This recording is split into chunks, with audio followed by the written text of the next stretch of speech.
We are live, motherfuckers.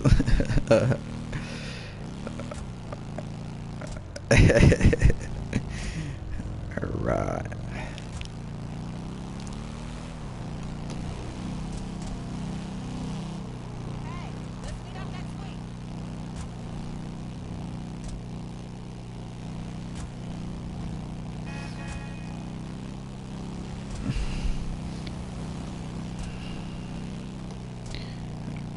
It's the MC Club page, so yeah, just type in Covenant Motorcycle Club and then it should be there.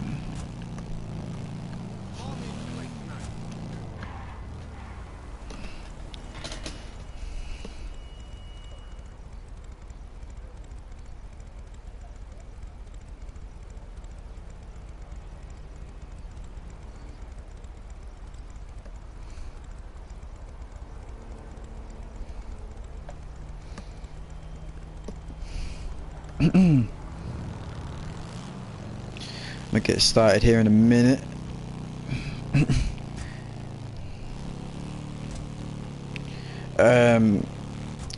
Prospect, do me a favor. Just pull up the video when you find it and let me know if you can hear me.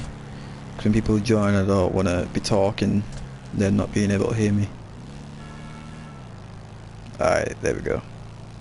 Right, can you please mute it? Because I don't want to hear my own voice. Alright.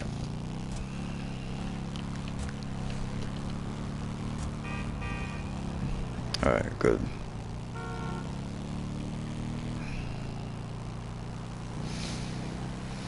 Okay.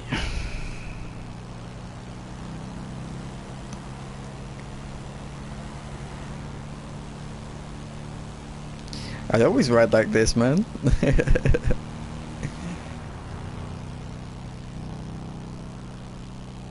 Yeah, check it out, bro.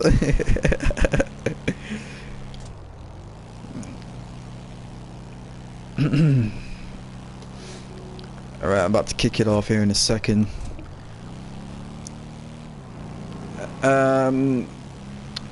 I said I was going live in a second on Instagram.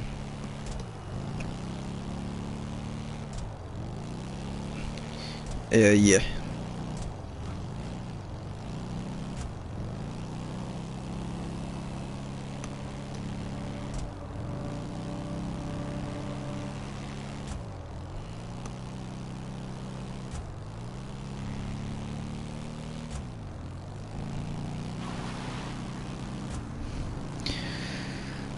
Alright, I'm not really expecting anyone to really join this stream, to be honest.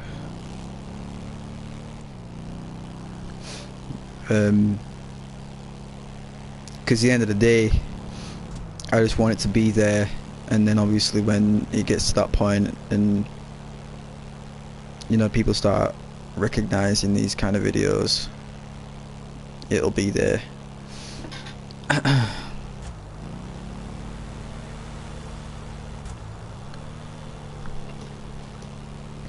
Blunt the stunt, yo.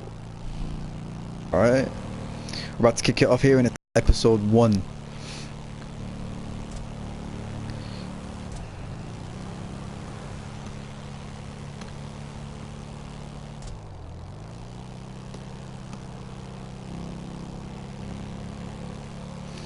Alright, let me know if you can hear me as well.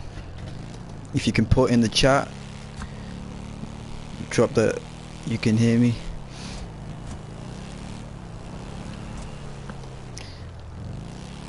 Awesome. Who is Blunt the Stun? I recognize that name. Is that you? Is Blunt the Stunt you?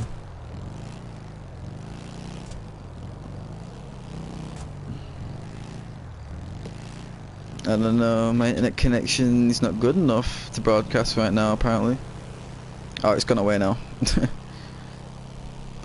Yeah, I'm still broadcasting now.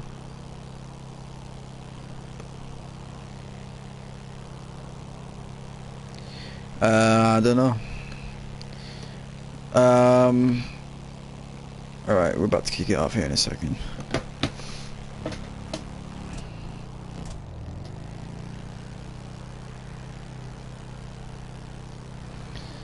Man, I'm broke. I need to get some money again.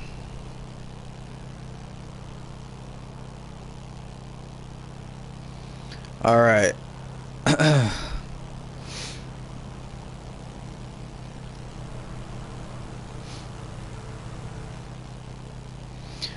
Okay, let me see here. Just kind of looking at my phone whilst riding.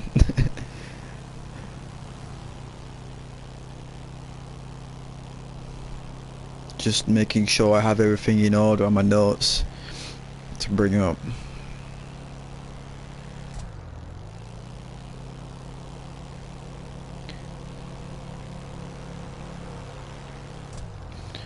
Alright, cool. Let me see. Alright, cool.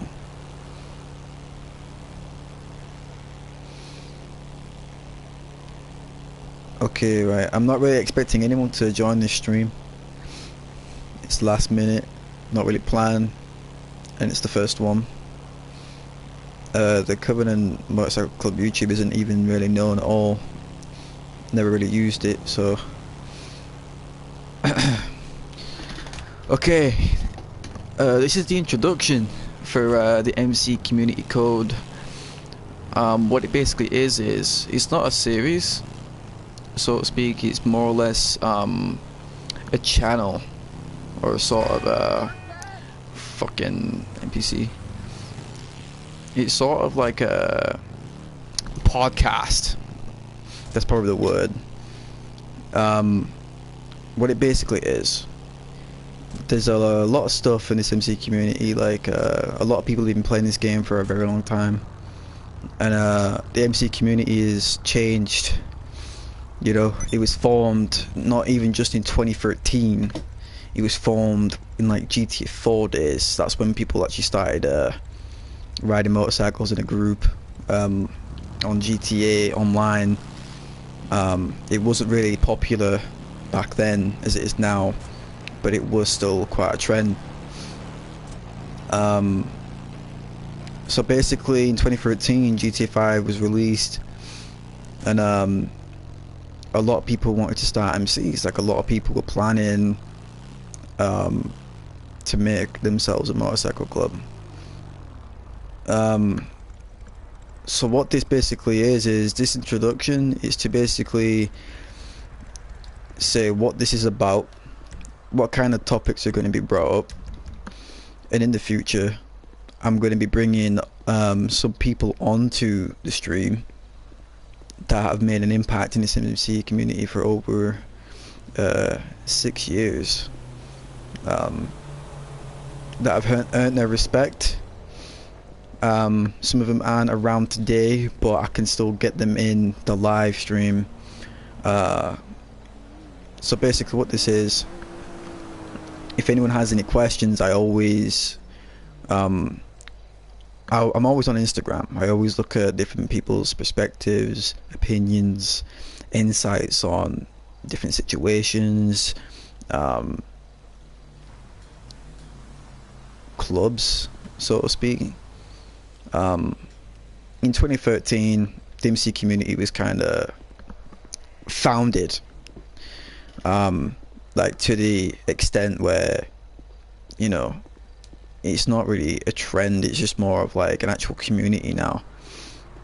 Because back in 2012, 2011, it wasn't really anything. It was just a bunch of people, like a bunch of friends that they knew maybe in real life or a couple on the game, just riding bikes, not really taking anything too serious. Now, when GTA 5 was released, a lot of people went to make MCs. That's where I first joined my first motorcycle club. And a lot of it is just basic. Like, it's just straight to the point. I'm going to be talking a lot about 1%. 1% is a big thing for the MC community. But a lot of people kind of, it's not the same anymore, and basically throughout the weeks I'm going to be kind of giving my insight on a lot of the stuff. I'm going to be answering people's questions, and for people that aren't in a club, I suggest people watch these episodes, man, because you're gonna learn a lot. It's not necessarily just about the MC community and the 1% side of things. It's just about what you can possibly gain if you're looking to join an MC, or if you're looking to create your own MC. All the advice you need, or any sort of questions you need answering, I can answer them for you. And this is basically what it is. And there's going to be a lot of times in the streams as well where I'm going to have people on the stream that have a different perspective on a different thing than to what I think about it. And then we're going to kind of just talk about it and see how that goes. The stream for the first episode isn't going to be that long. Let me see here.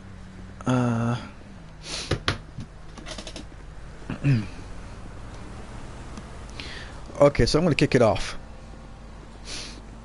Episode 1. A few people have messaged me before I actually started the stream, and they were asking a couple questions. Some of these questions were like, what you're about, what is this about? I'm really interested in your inside of things. And a lot of people that know me, I've been around since 2013. I never was really a part of the MC community for, let's say, GTA 4. I wasn't really around. I actually started in 2013, you know, alongside a few other people. Now, there's a lot of OGs in the community, a lot of people. A lot of them ain't around no more, but a lot of them still remain. And the way they kind of had an impact on the community still remains. Now, a lot of people kind of frown upon a lot of shit in this community nowadays, and that's what I'm kind of going to be talking about today, just to give a little insight on what you're about to kind of get told about.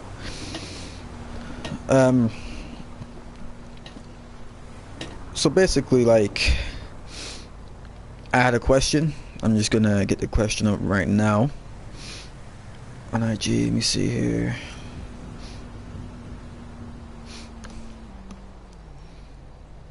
"1%, what does it stand for?" Okay, so 1%, and this, before I even answer that question, I just want to make it clear. A lot of people kind of misinterpret a lot about 1% nowadays. Now, some of the stuff I'm going to be mentioning in this topic about the 1% question, there's going to be some names mentioned that some people have probably never heard of before, but I feel that they need to be recognized. They need to be out there, because a lot of stuff nowadays people think they know, they actually don't know the true history behind what's actually happened in this MC community, what's made it this way. I've been around since 2013. I've been in a lot of meetings where free aim meetings have took place. Now, before MCs actually came to free aim, every MC was actually in assisted aim. Some of these MCs are, let me see if you can recognize them. Let me see. You had MCs such as Watchmen MC. They were the first MC I've ever seen on PlayStation, GTA 5. When it first came out, you also had a few other ones. You had Mayans MC. It was basically a rip-off of the Mayans MC of the Sons of Anarchy series at the time. You also had a few of your Sons of Anarchy crews. You also had, let me see here. You had Laughing Devils. I think it was a few MCs that were around. There wasn't really many at the time. When I got into the MC community, I joined a club called Watchmen.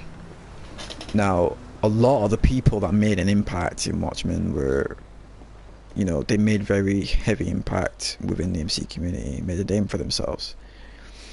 I'm not really going to speak on a couple of things from Watchmen, because within the next couple of weeks I'm going to have someone on the stream, and they're going to talk about what they did within that time period and how they actually made an impact. But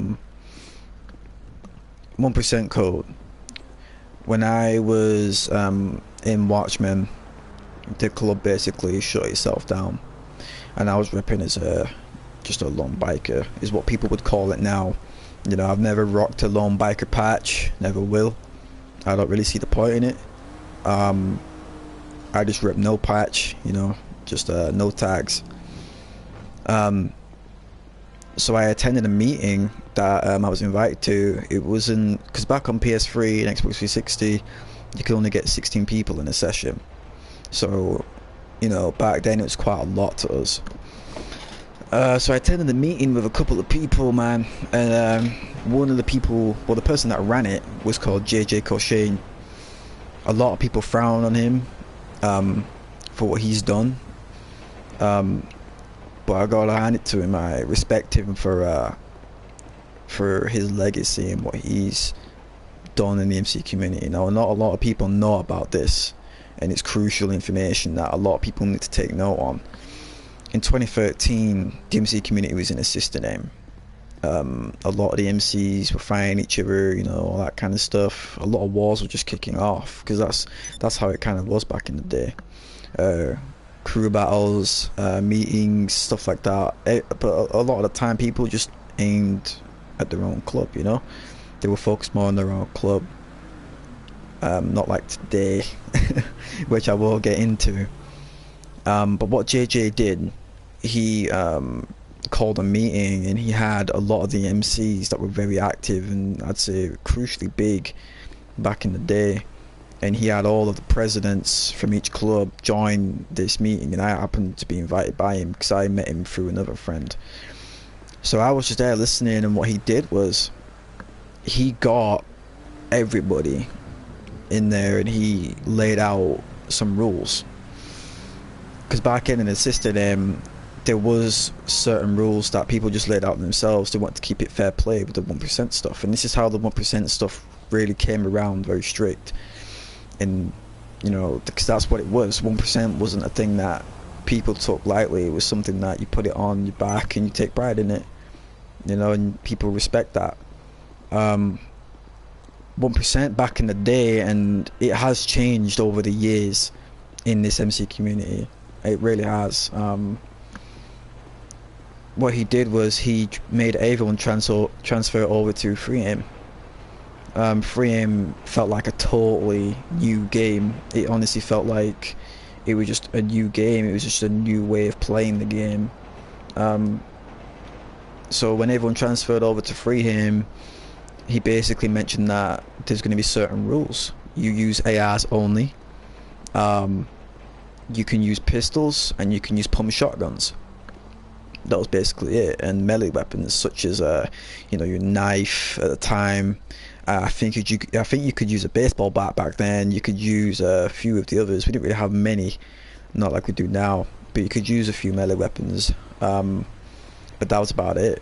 You couldn't use anything. No RPGs, no SMGs. You just had to stick to your AR, because that was the essential weapon that you always use, and it still is today. The AR has always been an essential weapon to use in the MC community, and always will be. And it has changed over the years. I've seen videos on people talk about why pump shotguns are 99er, for example.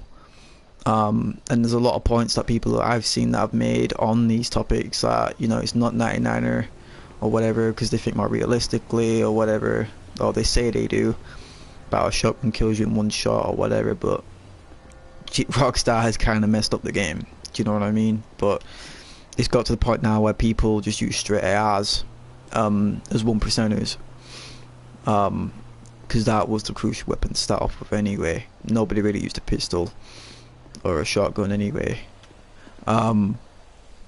So when he laid down these rules, everybody, and I mean everybody, like in every club, stuck to these rules. And he basically laid out, like, it wasn't just about the rules that you know, like, use as your weapon. He was talking about how you approach yourself to other clubs, and he made it very clear, if you have any beef or any particular war against another club, that's their business. And a lot of the wars back then started over nothing. People just wanted someone to have a fight with, and that was okay. Because back then things were more legit. You wanted to have an enemy to fight. People would just go pick fights, but a lot of the time people would start beefs and then take things outside of the game, and it just wouldn't be right. And stuff still like that happens today. Now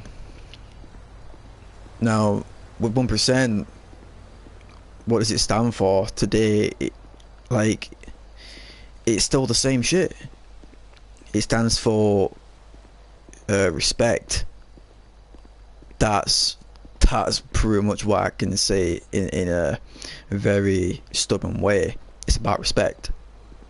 If you don't have respect or anything like that, 1%'s not for you.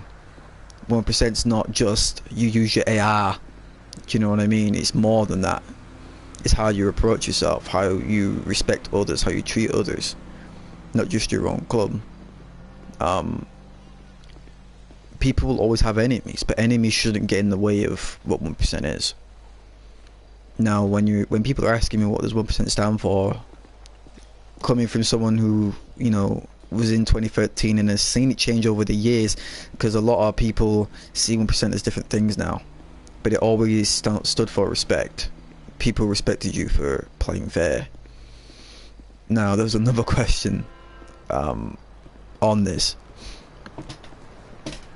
What is 1% in the sense of fighting? Now, a lot of people get it twisted. Just because you use your AR and you're shooting with your AR, nothing else, doesn't mean you're 1%. It's how you play as well. People use all these corners. Back then, people didn't know what corner shooting was. Like, dude, like, people didn't know that. Now, I mean, I've been in a couple of fights recently, man, and all people do is hide behind corners. They rely on that right corner, you know. Those 6 people that joined the stream, what's up? This is the MC Community Code episode 1. This is the introduction. Nice to see you all join, man. But as I was saying, people rely on the right corner, and it's not about that. What it is, it's run and gun. 1% was all about you run out and, you know, you do your thing. You don't hide behind corners. Do you know what I mean? Like, it just wasn't like that. It's how you. So, for example, I'm gonna use the prospect for an example. Get my AR out. It's just stuff like this. Prospect, can you hear me? Yeah, right. Okay, you can hear me. Okay, so you follow me back here. If you can, just stand here for a minute. I'm gonna use this corner over here. So this corner here, this is what people get twisted, man. Like, back in the day, if I'm standing here, man, and I'm coming out to shoot my enemy who's over there, you're gonna run out. You can either roll or do whatever you have to, but as you see around me, there's no cover. Barely any. There's nothing at all. You face your enemy straight up, you know. But what I see a lot of people do now is corner shoot. They would like just do that, you know, and then they, you know, like what is this? Do you know what I mean? We didn't know what this was back in the day, and like it can get to the point where people, you can't see them behind the wall, and you can't generally see them. Like, for example, I don't know if you can see me right now, Prospect, but I can see him, and like the bullets can go through the wall at some points. Like if I aim there, look, my bullets are going straight through the wall. So like if I hit the Prospect here, my bullets are going straight through the wall and he can't hit me. So, hit me a couple of times, but he literally barely hit me. And a lot of the time, man, this is what people do. And a lot of people claim 1%. So when you're asking me, what does 1% stand for, or what is 1% in a fighting term, it's a run and gun thing. You can stand on post now, Prospect. Thanks for that. It's not a deal of hiding behind corners, stuff like that, you know. I see a lot of people, no matter how big or small, when clubs, they you know, they have people, or you know, they have the numbers to fight, but they just hide behind corners, man. Like, that's just one main thing about 1%. That's not 1%. Another thing is bikes. Like, if we're fighting, you don't fight on your bike. If you're about to pull up in a fight, do a drive-by, that's totally fine. But once you're in the fight, you're in the fight. You get off the bike and you fight straight up. It's an honor thing. It's not anything to do with, you know, like, because obviously you can take cover and stuff like that, but abusing it to the fact where you're almost god mode behind the corner. You know, I fought a lot of people that ain't shit without these corners, man. And that's just how it is. 1% is not about being, I'm gonna just say how it is, it's not about being a pussy. It's generally about squaring up to your opponent, you know, friendly or not. Another question is, as a 1%er, how do you speak to people? Well, it just depends, man. The way you should conduct yourself to any of our MCs should be in a very respectful manner. If you have a beef with another club, address it. A lot of people nowadays, let's say for example, there's a lot of talk going on in the community nowadays, you know, because back in the day on PS3 we didn't have parties, you know, it was all game chat. If you had something to say, you would have to say it. It's in game chat. Only the people that didn't want to say shit would hide in crew and friends or something like that, you know, with the voice chat saying.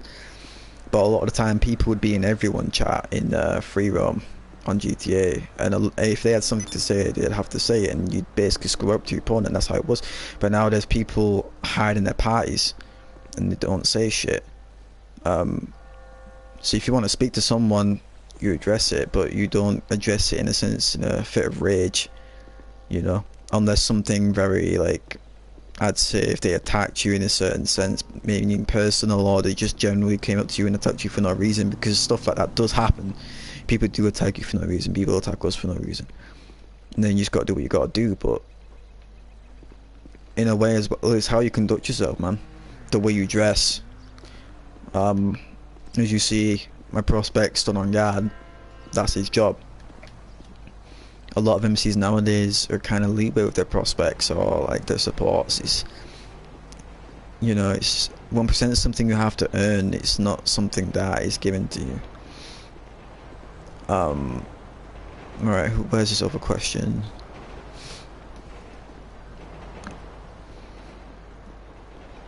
If this stream could get big and lots of people could hear it, what other topics would you talk about? Well, that's a good question. Well, in all honesty, I'm not expecting this, let's say, podcast or whatever you're going to call it, big. I don't expect it to.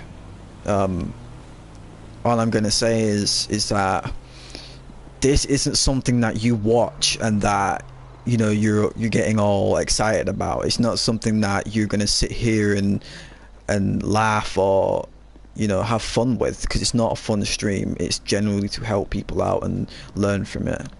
There's going to be a lot of people that I bring into the stream that are going to be very serious about certain topics. And yo, Scott, what's good, brother? My enforcer's in the chat.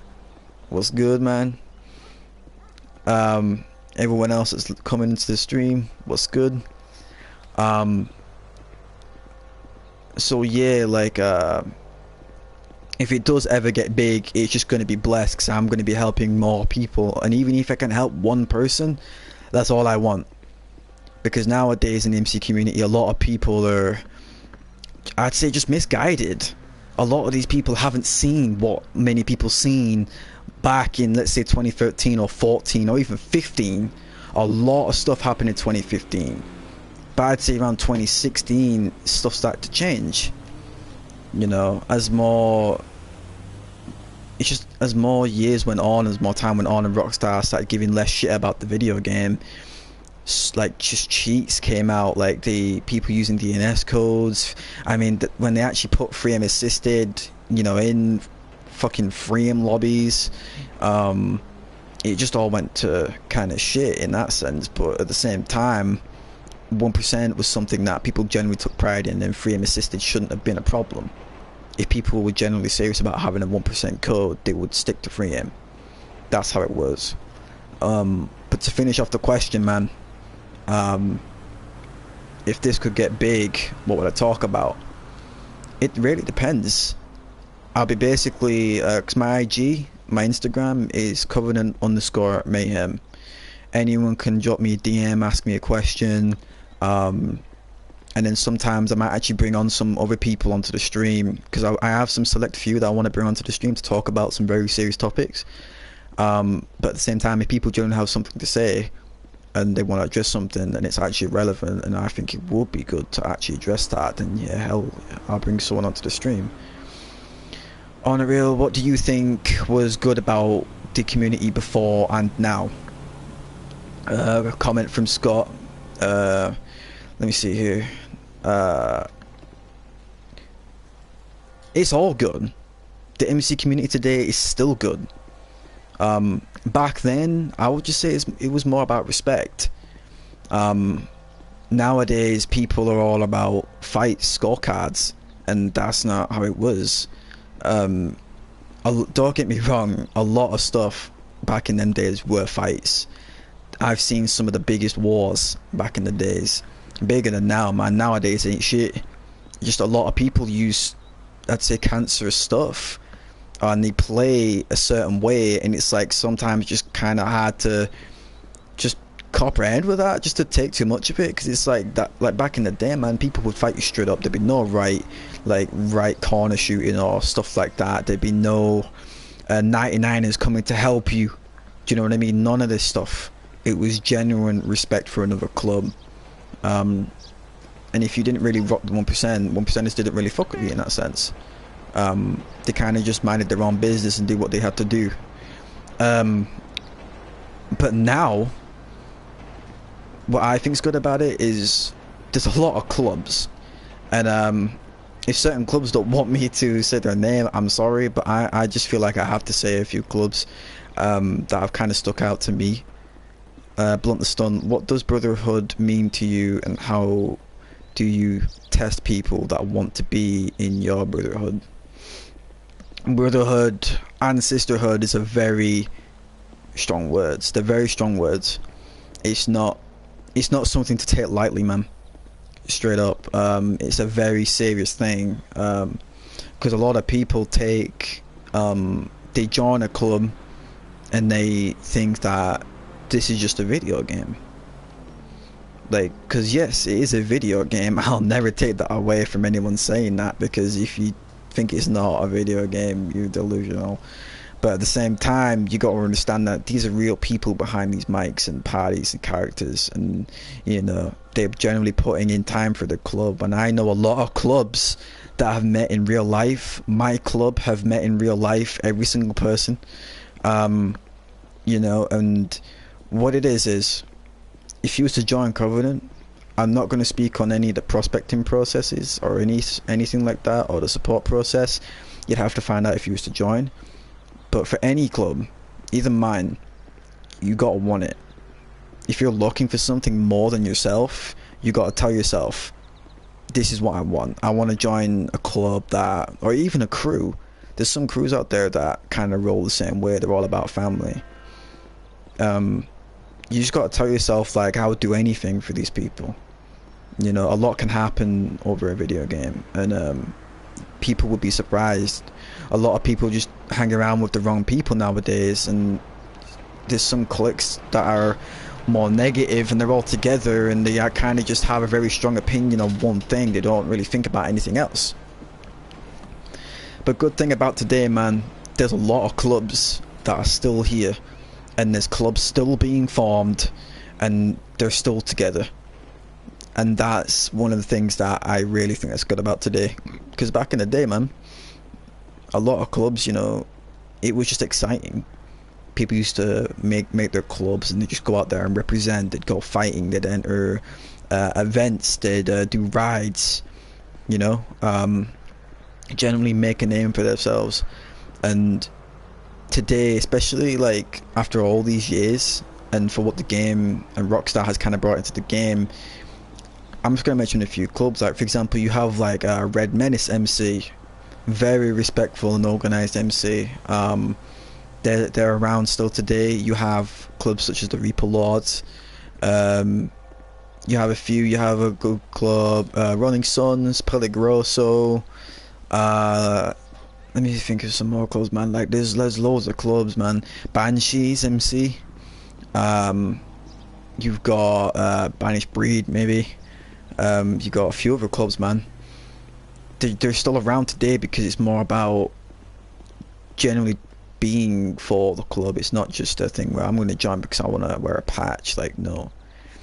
But to be in it, you're going to have to expect, especially if it's an MC, you're going to have to expect some very hard phases that you're going to have to go through, man. A lot of people won't trust you.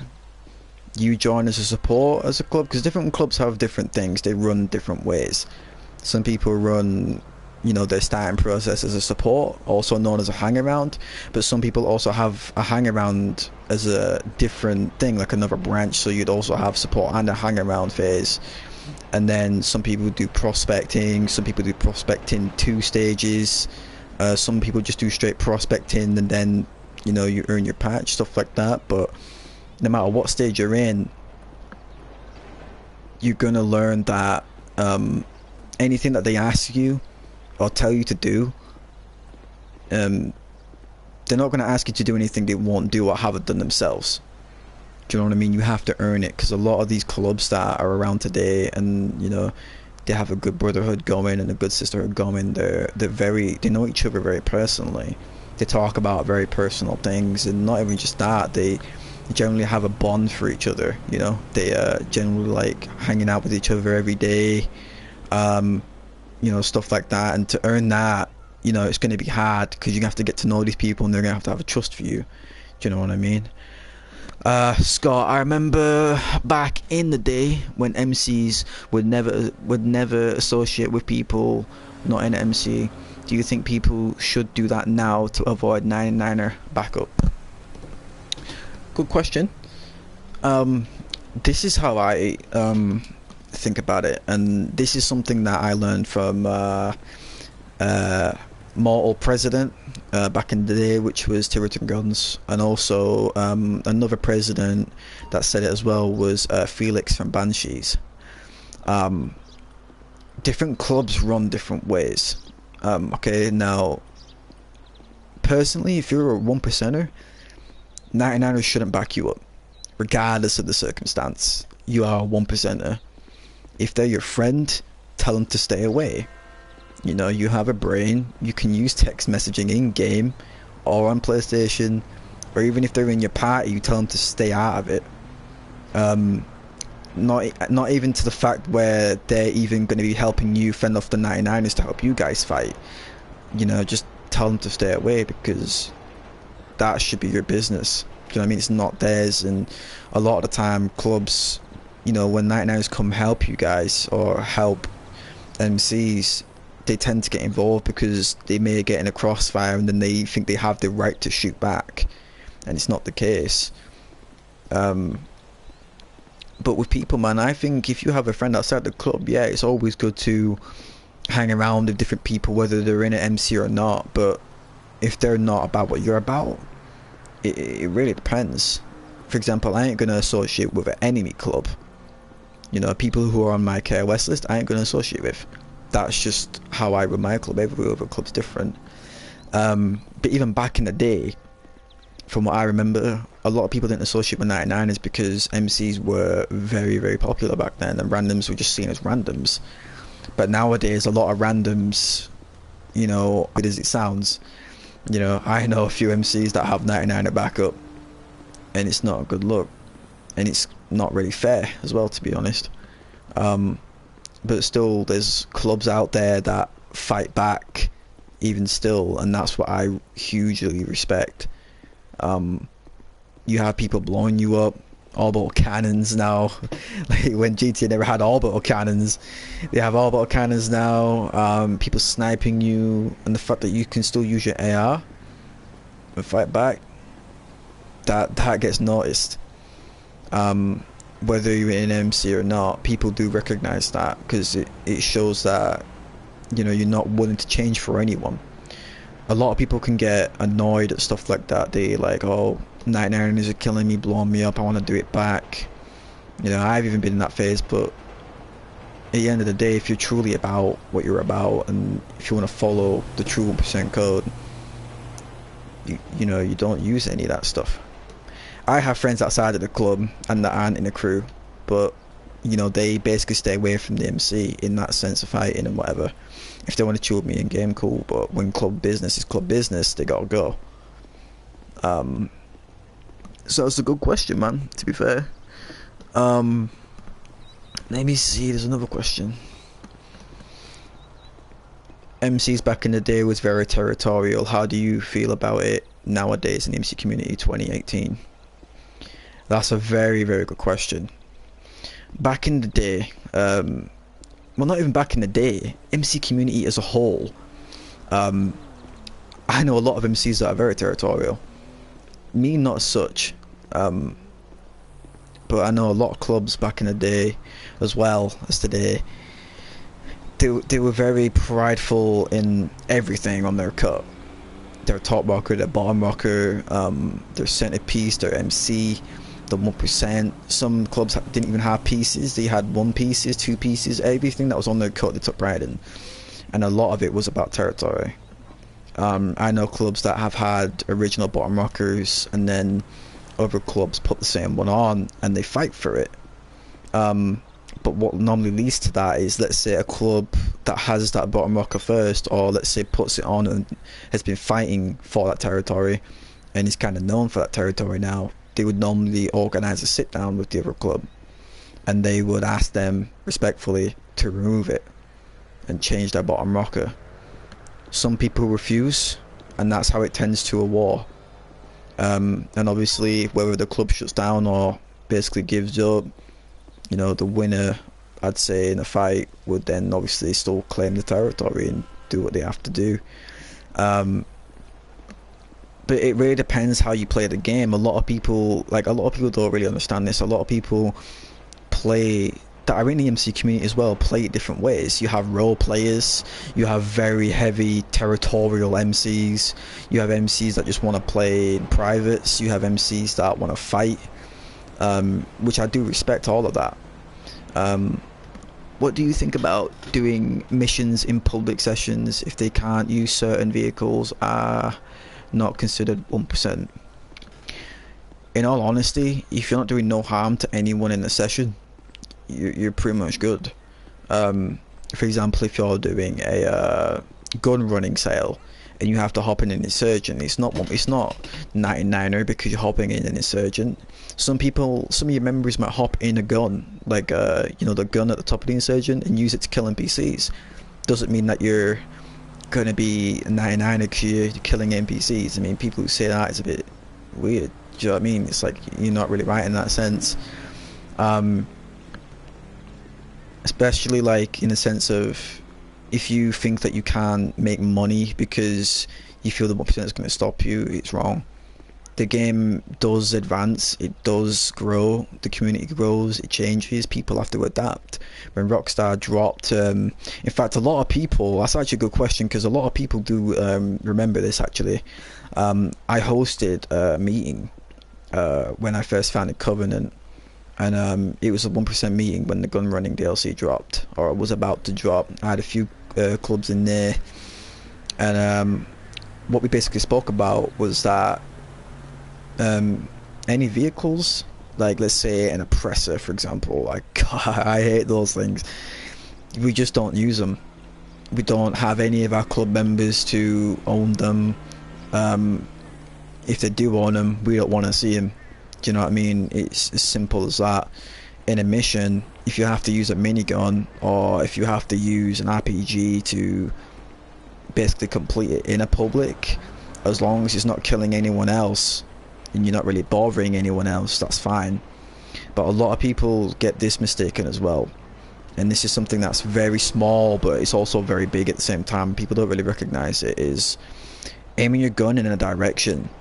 Like, you aim your gun at someone, or you aim your RPG, whatever you have out, people can take it the wrong way. That's how I am. I train all my prospects and all my members to do that. If they see a gun aimed at me or any patch members or even a prospect, they get shot. It's as simple as that. So let's say if you're doing a mission and you have an RPG out and there's an MC nearby, you gotta take risk, man. Like, you gotta not take risk. What's the word? You gotta take responsibility. That's it. You gotta take responsibility in the sense of you gotta notice that they're trying to either roll past or maybe watch you. Some MCs do that. Some people just watch you, and you gotta make sure that you're not going to be aiming your gun at them. You know, because that's how stuff happens, and that's how people can, you know, try and say they expose you or whatever. But, you know, it's always best to make sure, especially nowadays when people can save clips because of the new gen.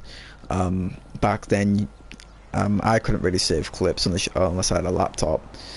But nowadays you can save clips, and there's a lot of talk now in the MC community about people trying to expose other people, knowing it's not true anyway, but they try and do it. Even just for the littlest things. So honestly, it really depends. As long as you're not bothering anyone else, it's cool. But back to the territorial question, to kind of finish that off before I get on to the next one, is, let's say if someone tried asking me to change Paleto Bay, I'll tell them no. Paleto Bay is owned by a lot of people, like a lot of clubs, you know. A lot of the biggest clubs have Paleto Bay, and it's a very shared territory, and people have got to understand as well. This is just my opinion. A lot of people have other opinions, which I will mention as well. I personally would just tell them no, I'm not changing it, because I want to be. And if I have to shoot, that's what I have to do. And I know some people do take this stuff very serious, and they do, and they will kill for territory. Like again, let me see here actually. What kind of bikes do you think should be acceptable in a MC? Well, it really depends, because me personally, if you're a 1%er on the video game, because this is the thing, a lot of people can relate this to real life as well. A lot of people can say a lot of 1% clubs ride sports bikes, stuff like that, which is true. But the original way I was kind of taught in the MC community was that it was straight up choppers, American style bikes, you know. You never use a sports bike. It was straight up you know, Harley Davidsons, I'd say, or, you know, just stuff like that. Never use a sports bike. That's what I would say to people. South Lost J, Red Menace on the stream, welcome. Here we go. If you change the bottom rocker because someone else wants you to, then you didn't value the bottom rocker as much as you thought you did. Exactly. Straight up. Again, man, like a lot of people who, let's say, like for me, I love Paleto Bay. If I want to change it, I'll change it. And within that time, you know, let's say if someone wanted Paleto Bay, I'd shoot. You know what I mean? I wouldn't want to shoot them, but if that's what they wanted to, because they're a very territorial MC, I would respect that. I wouldn't curse on them, because that's the way they want to play the MC. But at the same time, people should take pride in everything that's on their patch, man. Everybody should be like, okay, let's go. Let's say, for example, Los Santos. Los Santos is another bottom rocker that people do take pride in. There's a lot of MCs, for example, like Red Menace, South Los, stuff like that. They're very heavy in territory. You put that on, you put some bullets flying your way. When you make an MC, you have to really understand and that you're going to get into some stuff, you know. Let me see here. Stan Mazanti, yo, I have a question. In some MCs, old ladies are not to have a say in club business, just like IRL. What do you think about it? That's a very good question. In all honesty, I let women in my club. I'm very open to, because don't get me wrong, I hang around with my local charter sometimes, and they're very strict on women. You know, they don't let women in the church room. They don't allow women to know about club business or whatever. But on the video game, I think everyone, because it is a video game, we got to kind of understand that. But at the same time, I understand people do play it very realistically in that sense. If people don't want women in their club on the video game, respect that. If people do, respect that also. Because I do understand, man, and don't get me wrong, I know there's a lot of girls, a lot of women in the MC community that have caused trouble. Because I know clubs that have gone from allowing women into their club and then MCs changing the rules, you know, because they feel that women are bringing too much drama. But at the same time, there's a few patched members out there in clubs, you know, that are women, that are females, and they're very respected in their own club, and they're very respected in their own community as well. Being that it's GTA, many clubs allow women to be patched, but those who are property and not patched typically don't have a say, just in my opinion. Yeah, it's true. If you're a property, you're technically an old lady. You're a property to the club. You're not a member. Any woman or yeah, any woman who has a property patch and thinks that they do have a say or a heavy sway on the club, they're very wrong. And that could get them into some deep shit. It's straight up. Because this is another thing I want to say, man. I wanted to say this kind of at the beginning of the stream. When you join an MC, expect the worst. You know, if you're going to start at the bottom, you gotta expect the worst, you know. Just make sure that you're always on your toes. You gotta make sure that you conduct yourself in a very respectful manner. You speak a certain way. Let me see here. South Lost Mr. J. Definitely, there are several women out there who are patched and are doing their part just as much as the men are. Exactly. Because people who don't allow women in the club, should you take pride in fights? Definitely. Like, again, we'll go back to territory. You have a certain territory and you're fighting for your territory. You take pride in that. You take pride in anything. I don't care if you're fighting 99ers. For example, 1%ers who are very serious about it and they have ARs and they're fighting 99ers with an AR and they're sticking through it and end up, let's say, winning. Even if you don't win, you're doing stuff nobody really wants to do. A lot of people just leave lobbies, man.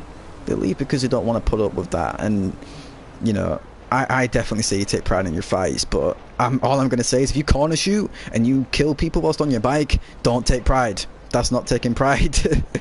People get it twisted, you know. Like, if you're all about run and gun, you know, and you just go with your aim, I respect that.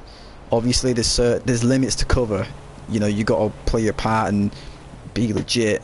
Scott Kelly Show, I think as a whole, MCs shouldn't corner shoot and us 99 and use 99 backup, as there is no honor in it. Very true. When it comes to missions, I agree. If you're blunt stun, when do you think people corner shoot and kill on the bike? Why do you think people corner shoot? Or why do you think people corner shoot and kill on the bike? In all honesty, mate, I couldn't really answer you that question because I don't do that. I just think that people need to understand and learn that to actually take honor and pride in this 1% diamond or 1% on your patch, you know, it's a very committed thing, not just within your club but within the MC community. You should always take pride. You never use corners. I'm sorry, if you're killing people like this and you just always hide in the corner, I'm sorry, but that's not 1% in my opinion. You know, obviously there's a limit. You can always, let's say, check around the corner, use your third person, then roll out. You know what I mean? If you get a job, you get a job. It's cool. I agree with your point with fighting with pride, like using the 1% code. We never resort to 99er tactics, even when those tactics are bullshit or B. Definitely, man. Like, this is the thing, like, a lot of people just get it twisted. Just don't use 99er backup. I know a lot of people that, like I said before, like I've heard it from Felix, from Mortal President, I've heard it from Red Menace, I've heard it from a lot of clubs that if you have Niner backup, you're not 1%. It never was. Back then, the MCU community was more tight in the sense of like if someone was 99er, everyone would know about it. But nowadays, people kind of like abuse the system. You know, corner shooting has become a thing. Back then, it wasn't a thing. We didn't even know how to corner shoot. Nobody did. Do you know what I mean? If you fight a 99er club, should you stay and fight or leave? Well, it really depends. It really depends. Obviously, some people, like me personally, I'd fight because I just, you know, I take pride, man. If you're going to come roll up on me, don't expect me not to back. Do you know what I mean? But at the same time, if they're constantly blowing you up or whatever, you can all choose to leave if you wish. You're not really going to lose anything because they're not rocking the 1% diamond. Do you know what I mean? Or they're not rocking the 1% on their patch. It's like when 99ers get involved in fights and they kill you. For me personally, I just kind of like, alright, they're a referee, they're resetting my health. Do you know what I mean? If I can't kill myself or the cops ain't around, do you know what I mean? If I get blown up in a tank or whatever, cool. So alright, reset my health, I'll just get back in it. Scott, also when it comes to bikes, I say chopper style bikes are the best for MCs. Oh, I would say yes to that as well. I prefer chopper style bikes. Some people do like to ride different kind of bikes, which I do respect. It is a motorcycle, but you know, in all honesty, I just feel that American style choppers are, you know, because back in the day, man, American style bikes were the ones that people used to ride after the war and stuff like that. Do you frown upon clubs that use sports bikes? No, not all. I don't. Just because my club and many other clubs that I associate with are, let's say, American style bikes only, doesn't mean I won't approach or, let's say, associate with another sports bike club. If they can respect the fact that we are 1%, and if they're not, then we won't really associate with them as much, but we'll still be cool with them. If they give us the bro love, we'll give them the bro love back. But I do think Harley style bikes, like American style bikes, are definitely essential for the MC community. What's your thoughts on a dress code for an MC? Very good question. Respectful clothing. Very respectful clothing. For example, let me see here. My prospect. This is my... Wait, hold on. What do you feel is missing from the AMC community? Meaning, what do you feel is missing in the AMC community that would help it to better itself? Alright, for the dress code question, just you gotta look smart. You know, it's almost like you're joining either the military or you kind of just in a job, you know. For example, you have your standard cut, what you give them, you have your t-shirt, whatever, you either have shorts, pants. Some clubs don't even allow shorts and your shoes, so it really depends, but as long as it's respectful, it's okay. Some people don't even allow tattoos and stuff like that. It just really depends how the club bylaws are in that specific club. But what do you feel is missing from the MC community, meaning what do you feel is missing in the community that would help it to better itself? Your probate is lucky. Yeah, man, like I says, like he's currently on a BMX because he's on a punishment. It's the same thing with clothes, man. You gotta appreciate your clothes. Some clothes don't even get that. But for that question, man, I'd say, because a lot of clubs nowadays don't really like, let's say, because I give respect for the people that are still in free roam lobbies. They're still doing their thing, representing their patch, because if you're in a private all the time, that's cool, that's okay, but you gotta kind of still represent yourself the right way. A lot, like you'd be surprised what can still happen in a lobby nowadays in the music community. Like a lot of people can still come up to you and have a ride, you know. It's not all about fights as much as there is fights in free mode lobbies, but some people do ride. But what's missing is, I would say this, guidance. A lot of people are very misguided on the fact of a true let's say, even if it was a 99er club, 1% or a 99er, a lot of people just, it's the whole respect thing. That's the way I could say it in a short version. People don't really associate with any other clubs no more. They don't really want to fuck with the fights because people are corner shooting and using BST, using free aim assist and bringing 99er back up, and it puts people off the game. But the ones that are still out there representing themselves, putting up with the bullshit and laughing about it, they're the ones that are kind of, I would say, getting the most out of it. Because yes, you have your own club and you're a part of it. You know, you still see an MC representing their patch. It's always nice to see. But that's a big topic.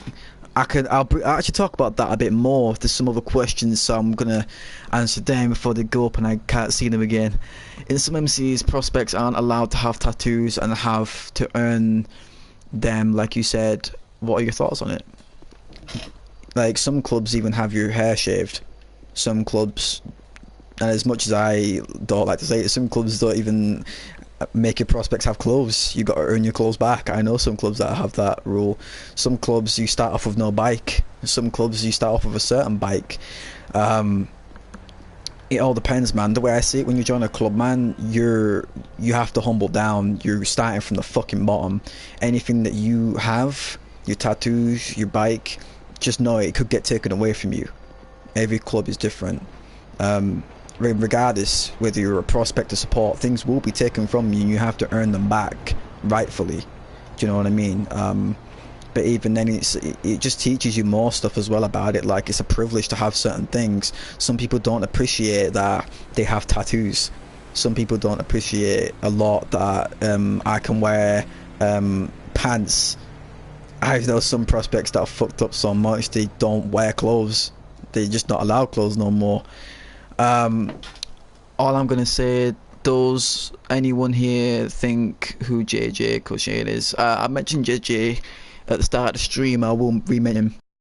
Yep, we shave heads, males and females, lol. I see even females, man. Some MCs don't play. Blunt the stunt. My last question is, before I Prez bro, it's not about fixing it. It's really not.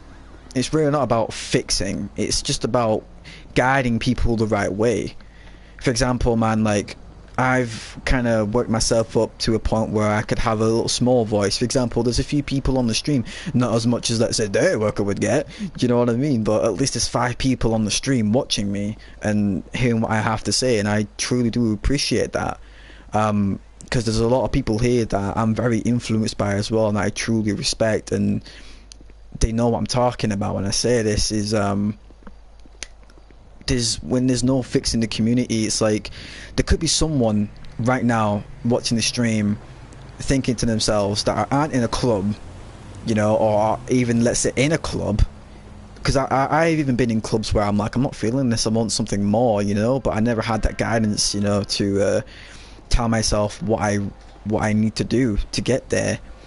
So now I put on this channel to kind of like make people get the advice they maybe want or need, and if there's a voice they want to hear, you know, there's one here that they can listen to. It's just about guidance, man. People don't really teach the right way. It's about keeping a balance within the community, fixing it, nothing to fix. The community will always evolve, but we can keep the core foundations. Definitely, man. It's just about guidance, man. Like, for example, these people that are, let's say that we call cancer, sometimes we don't even know them. We don't know them behind the party.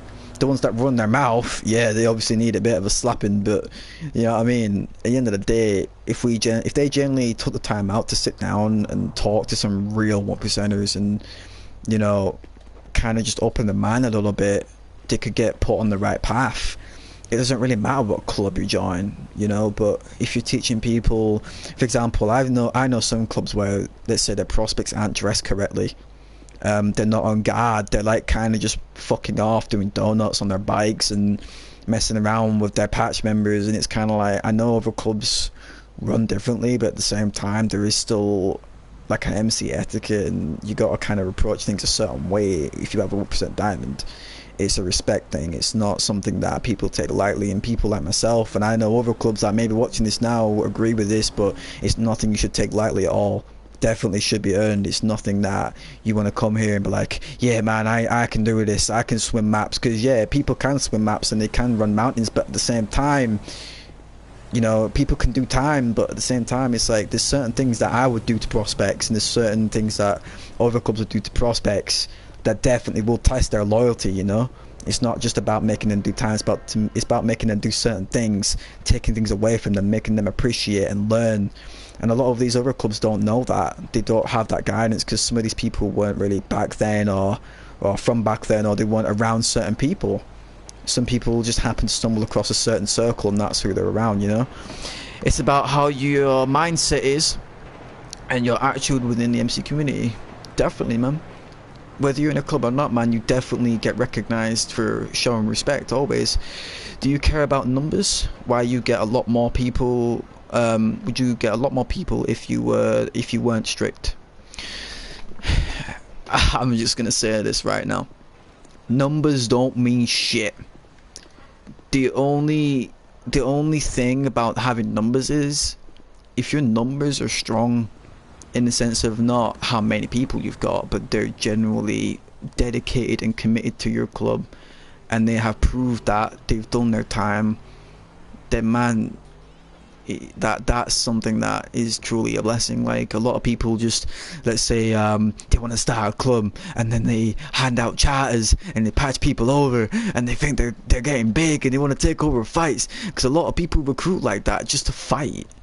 And it's like, dude, like a lot of people just want to generally build something and have fun playing the video game with some people that they can generally grow close to, and not even within the club, because some clubs are respected by other clubs that have kind of, let's say, the same mentality and stuff like that, and they can associate with each other and chill with each other and stuff like that. It does happen. So definitely, man, like numbers ain't shit. Like for example, Covenant Motorcycle Club only has 4 people in it, only 4 patch members. Gatekeepers MC, let me see if you can see that patch right there. Gatekeepers MC is a support club for Covenant, and that's literally the only prospect we got.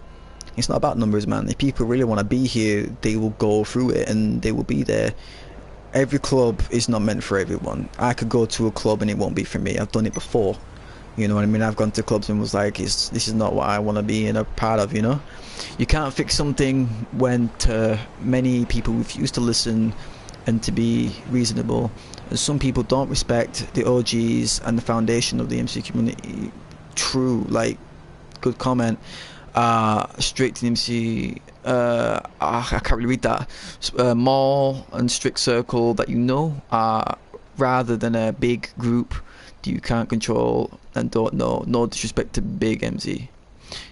Yeah, exactly. Large numbers are dangerous to a club. After a while, you don't even truly know half of your membership. Cliques are developed within larger groups. Yeah, definitely, man. Like a lot of people, like I was actually speaking to someone today, actually. I'm not going to mention his name, but he has started a nation with another like couple MCs and they're under him, and he came to me today and was like, look man, there's a problem. I think I've got exposed from my other club that's in my nation. I told him straight away, I says, well, you only started your MC like a couple days, or let's say a couple of weeks ago, and you're already starting a nation, handing out patches to other people, patching them over. That's the wrong way to do it, bro. Do you know what I mean? It's just generally about getting to know these people and having to trust them. A lot of people think that you can't trust people over a game. If people say that, you're fucking wrong. I'm sorry, I'll say it straight up. You're wrong. I know a lot of times, you know, I've been in situations where I've fallen out with people, but if you can't generally be a man or a woman about the situation and actually just sit down and talk about it, then, you know, yeah, like he said, South Lost Mr. J also said in here, what I just read out, dangerous after a while. You don't let's see, control. Yeah, because he didn't really have control over his nation, and to control it, what I basically told him is the people that are doing bad for your club, just get rid of them. Do you know what I mean? If you're very serious about what you're about and you want to implement your image, you know, what you want to represent yourself as, you say you're strict, prove it. Do you know what I mean? If I had someone that was doing wrong in my club and I let it slide and the MC community seen that, that's just it's gonna show that he isn't really as serious as he says he is. It's as simple as that, and it's same with any other club, man. And like, I've had issues before. I've had issues where I've gone to clubs and I've sat down with them very respectfully, and I've addressed my situation, and they've been the same way back. South Westminster J on Scott's comment, though they don't want to acknowledge the foundation on OG clubs, they eventually smarten up because they become outcasts. Definitely. Like, they pretty much done and said there, man. Like, a lot of people just let's just say people who just don't know what they're looking for, just kind of just don't really care, and you just kind of put themselves to a side. Cut the bad fruit of your branch, make the sacrifice of your... Without the MCC, you're not really a club, just some guys riding bikes, so eventually they usually conform. Exactly. I know a lot of people that are very, like, a rejects, crew hoppers, and then they go to an MC that relates to them, should I say, in a better or sort of articulated way of saying it. Some people that just don't know what they're looking for go to clubs where other people don't know what they're looking for, and a lot of the time people who don't know what they're looking for just fight, and half the time they're like, scorecards, catch the ones, you know. It's just like, nah, it's not really about that. And conforming, man, there's a really big trend in this conform stuff right now, man. There's a lot of clubs that are out there in free roams. Lol, I hate crew hoppers. And we all know a few of them, Mr. J, we all know a few of them. Because to be honest, man, here's a good example, right? I'm just going to use myself as an example. My first main club was an MC called Mortals MC.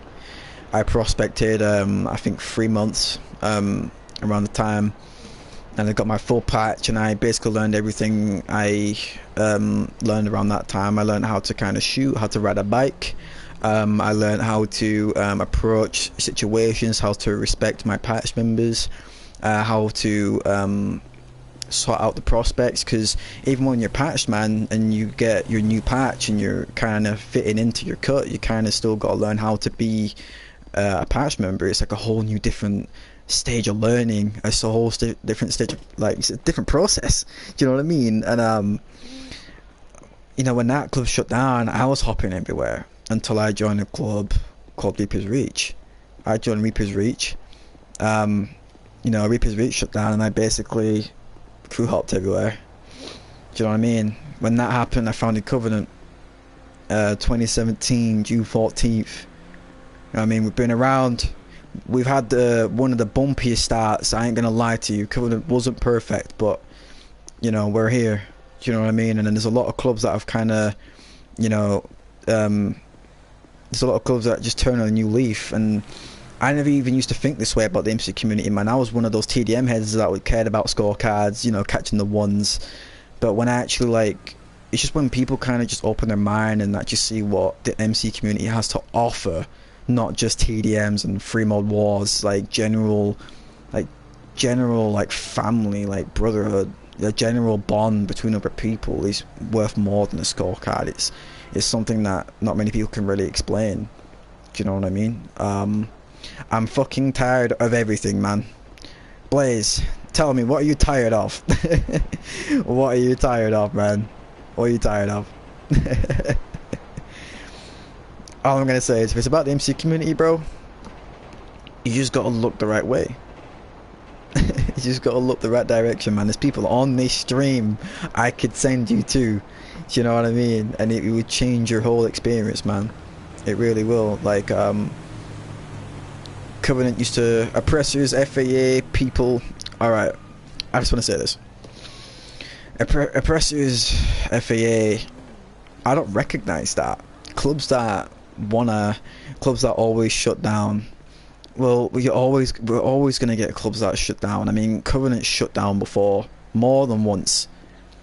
Do you know what I mean? Like, I think I've been running Covenant for a good few months now. I think about 3-4 months now. I mean, it's been up and running. I think that's the longest time we've been up, and I've had to change a lot about it You know, I've had to change a lot of rules. I've had to come down on people, nail down rules, because a lot of the time I'd be very leeway about about situations or about rules just to keep people in, and that's not what it's about. I had to learn a lot, you know. When I didn't rep this patch anymore, I took some time out, sat down, I was like, right, you know, I had to think about it. And it's something that you really have to take pride in. So if you're looking for something, Blaze, I can literally recommend you to a different experience, man. There's not many MCs out there that care about a Brotherhood, mostly just want numbers and look big, because they're retards. Great point of view. It's all good if you can shoot and all, but many clubs are looking for brothers, not just the next top shooter. Definitely, man. Like, when I joined, because I was very young when I joined this community. I'm 20 years old now. I think I was about 6 years ago. I was 14. I was 14 when I joined my first MC, and yes, I was a gobby little shy. I used to talk so much shit. Obviously nothing out of game, but I was always just about catch the ones, yo, this and that. I was one of those kids, man, but I had to learn a lot, man. I've been in some of the biggest clubs that didn't make it because, you know, for example, there's clubs that I've been in that could have been something very great, but they didn't care about the bond. Do you know what I mean? They didn't care about the bond. And, you know, for example, I was in one of the clubs that I won't mention, and they could have been something great. You know, they had everybody that used to be in it, but they didn't care about it no more. They just cared about the MC and shooting people and killing people, and it's like, that's not what it's about. It was never about that in the first place. I know you can recommend a lot of MCs to me, but I'm not happy to play GTA anymore after 13 shut down. Bro, man, all I'm gonna say is just keep watching my YouTube, bro. I'm telling you, I'm gonna have some people on the stream that are gonna open your eyes, bro. They're gonna open your eyes, because people like yourself that I want to kind of help, you know. You were one of those. GG, no kid. Nah, I swear I wasn't. I'm lying. I mean, oh shit. Reaper's Reach, Outlaws Nomads, Reaper's Wrath, Sons of Covenant, Dark Messiahs, Outcast Reapers, Devil's Army, Mortals, Banshees, and Deadly Tribe. Yeah, man. Like, for example, there are a lot of those MCs you just mentioned. I was in Reaper's Reach, Outlaws Nomads, Sons of Covenant, Dark Messiahs, and Outcast Reapers, and Mortals. What are 5 clubs you would recommend to someone that is new to the community? Red Menace, straight up. Because first off, they actually have it in the cut series with Dirty Worker. If if they really wanted an insight from my opinion or my suggestion, I could just send them the link, and then instantly they have a good insight, and then they could obviously go and try and earn their way. Do you know what I mean? Obviously, like they said, it's not meant for everyone. But obviously they have their own way of doing things. Everything costs anything to me. Oh shit, you're all posting too much. Hey Blaze, there are great clubs out there. You just have to see what's right fit for you, homie. Definitely. When RMC started, you was one of the prospects that first joined. Yeah, man. I was at Outcast Reaper full patch. I wasn't for long because they basically shut the chat down. To reasons that I'm not going to say because that's our business. But definitely, back to the club suggestion, Red Menace is definitely one of them. I'm not going to say mine because that's just, I don't really kind of want to be biased in that sense. But yeah, prospect for a Covenant, come join. But besides my club, I'd say Red Menace. If you're on about that very strict level as well, you really want something to be a part of, I would suggest Red Menace. I'd say Reaper Lords. Who else have we got, man? If you want to be more of like the chill vibe, like but very respectful side, role play side of the community, I suggest you go to clubs like Rolling Suns and Peligroso, man. I hang around with Peligroso all the time, and they're very respectful guys, man. Like, because I'm not a role player, man, but talking to like people that play a game in different ways is always a good like way of kind of opening my mind about stuff, man. It's always good to learn from different clubs. There's a lot of clubs I can mention, man. Fuck. There's a few clubs that I actually want and I've actually spoken to that are over on Xbox, and that I kind of want them to come over here or get them to visit, because their way of doing things is like, for example, I've been looking into a club called Legends of Disaster MC, and they're on Xbox, and they're a very, very organized crew, man. I've been following them for quite some time. I totally would recommend them as well if you're an Xbox player. There's quite a few MCs, to be fair, man. Like, if anything, just drop me a DM on Covenant Mayhem. Trust me, there's a lot of MCs that you know, that you probably haven't even heard of before. And there's another topic I actually want to bring up as well after this.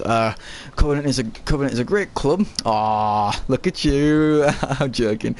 Just being honest, I've had dealings with them which have always been great. The ones mentioned above are great as well. I truly appreciate that, Mr. Yeah. I really do. Covenant appreciates it too.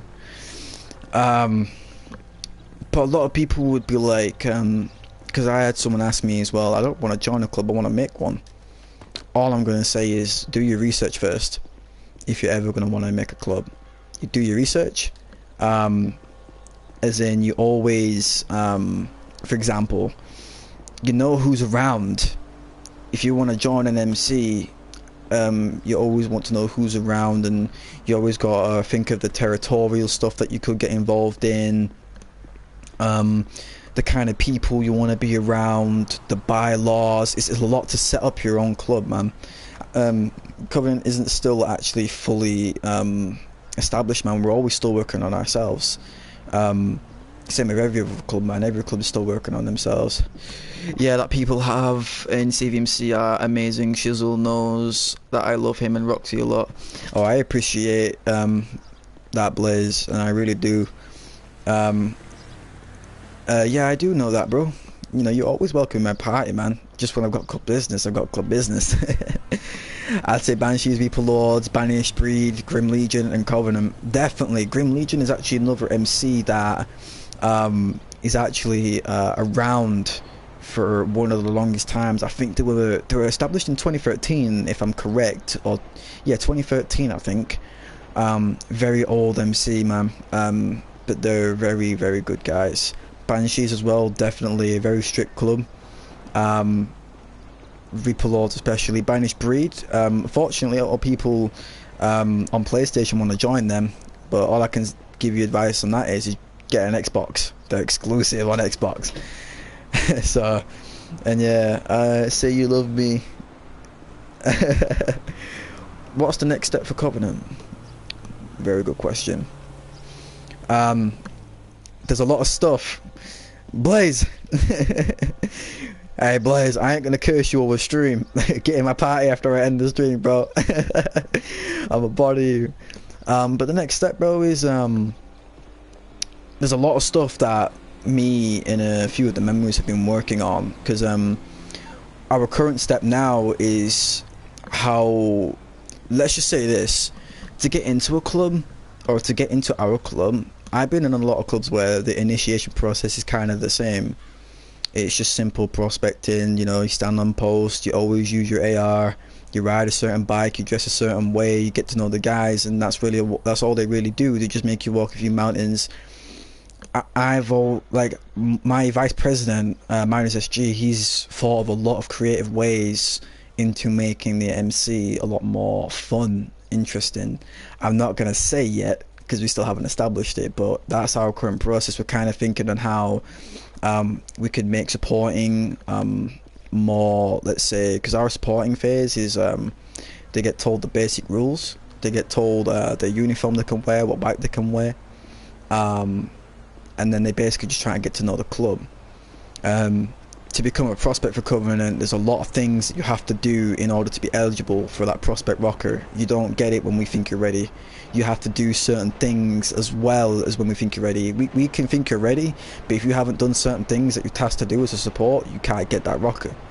So we're currently working on a lot of those tasks, should I say. We're working on those tasks, so when we establish them, let's say Going God, if he ever makes it to a Covenant prospect, he'll be going through this phase, or all these tasks that he has to do. But the next step after that, I would say, is to just do what we always do, man. Play the game, have fun, kill dots. Nah, I'm joking, man. But generally, just when we get on the game, man, our always next step is to just be better than we was yesterday.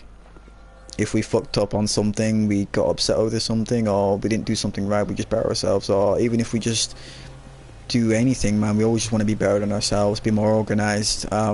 We have meetings all the time, even when it's not church. We have church once a week, but we also have other sit downs as well. Blunt the stunt. Would you do anything for the members in your club? Definitely. I know all of them in real life. Unless it's something to do that, you know, like something like out of the ordinary, then, you know, it's a bit different. But all of my members have given each other money when we've needed it, stuff like that. Mr. J, I really do appreciate that. I really do. Covenant always does, man. And we're actually going to be talking to you very soon about what I spoke to you on IG. It'd be so good to actually catch up with you in your club. How do you resolve internal beef? Bring it to the table. There's a table for a reason. Straight up. If people can't resolve an issue, for example, if there's an issue between two parts members and they can't resolve it, they're either going to have to, it depends what kind of vote. So if the club, if they can't actually get on with each other because they're beefing, we'll either tell them to take a break, come back, we talk about it at the table, and then it doesn't matter who's really right or wrong. It really depends on the situation, man. Like, the club will have to decide on that. But it depends what also kind of beef it is. If it's a beef, let's say a personal beef, depending on who's in the kind of right or wrong, you know, if someone's gone personal on someone like that, then obviously they could get their part stripped, or, you know, it just really depends, to be fair, on the circumstances, should I say. But anything that does happen within the club is always addressed at the table and is discussed about, like, upon. It's not always just left to the side or the president just to deal with. That comment that says community, I'd say daily tribe, I can't read that because it's all the way at the top. Definitely, you know, the table always welcomes you guys. Yeah, definitely, man. Like, we're definitely gonna have to come through again. Are you bringing CVMC to Red Dead 2? Not a question, bro. I was one of those people that was like, yeah, man, I ain't about Red Dead. I didn't even play the first one. Nah, look, shit, I ain't about cowboys. I fucking buy it. Man, I've been playing that shit so much. But the thing is with that is, as well, we're always going to be balancing it out with GTA. It's not going to be a primary focus. Is Red Dead. It's really not. The MC is the core of our club. Other clubs are different. They might want to just go over to Red Dead because GTA, they've been on it for the longest time. They might want something a bit different, something to relax on, something like that. But definitely, we're going to be going over there if we don't have any business we need to deal with, or, you know, the guys are bored, or everyone's bored, nothing else to do. We'll all just be like, let's hop on Red Dead, go steal some shit, steal some fucking carriages. I remember you saying shits about cowboys, and you are the mayhem cowboy, the new mayhem cowboy.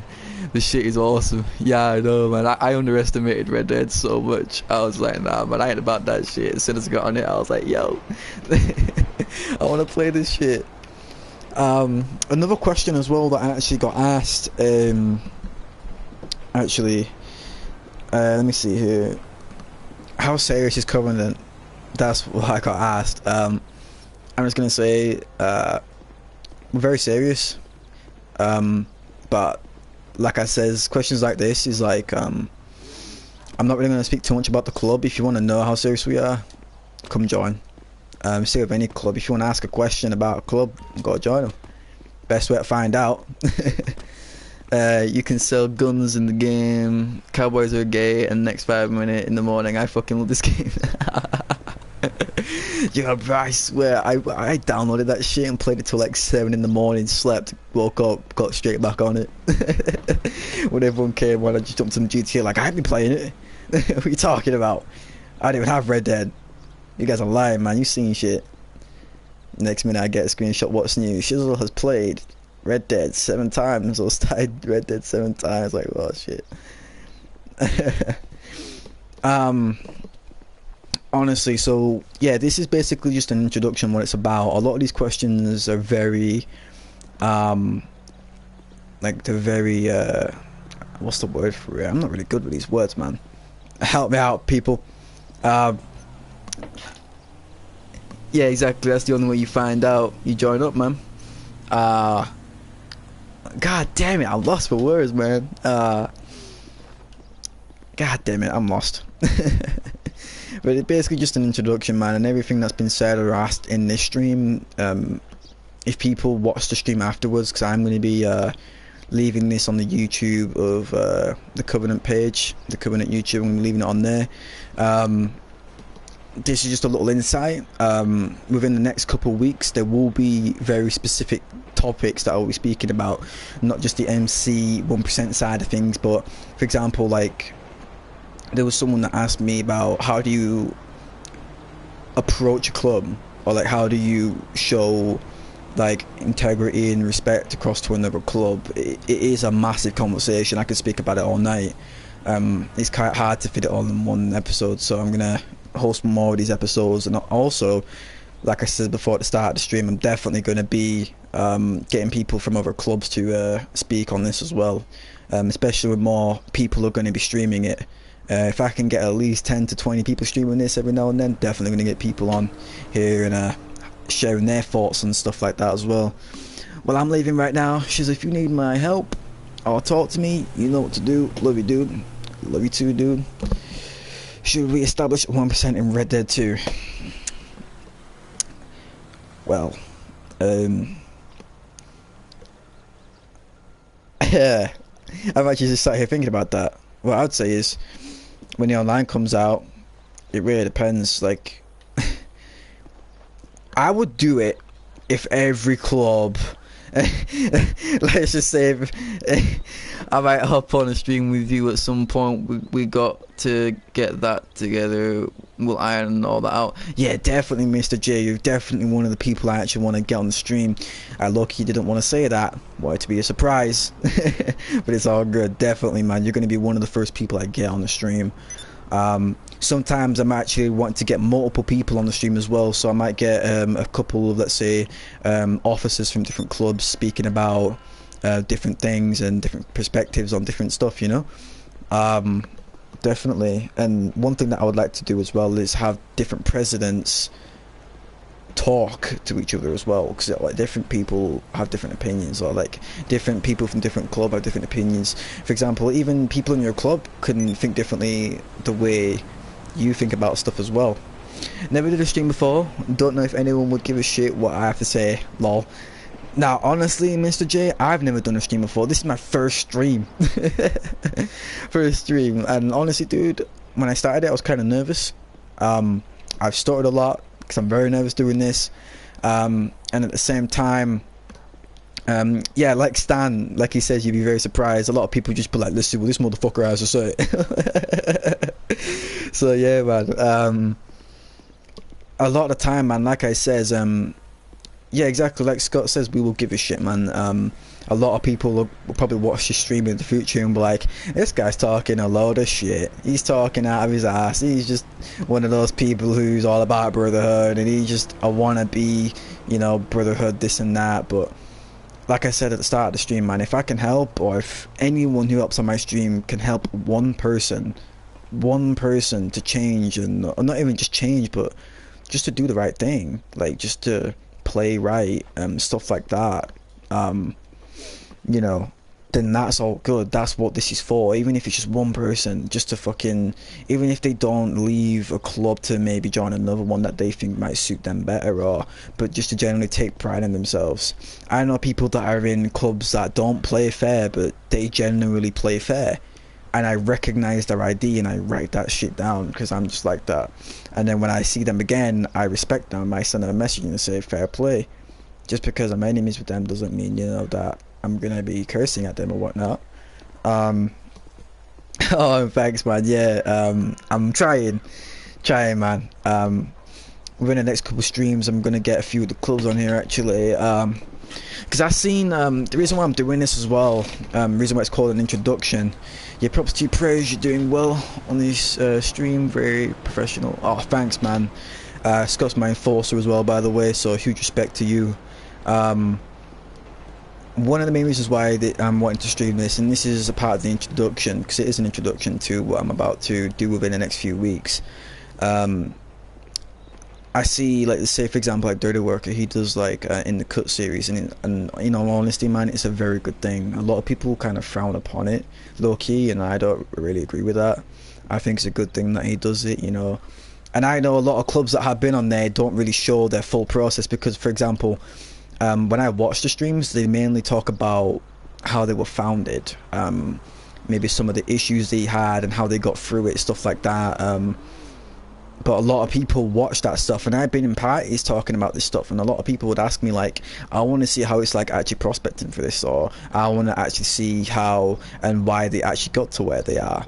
And that's what kind of inspired me to maybe hold something like this, because I've been doing this a long time.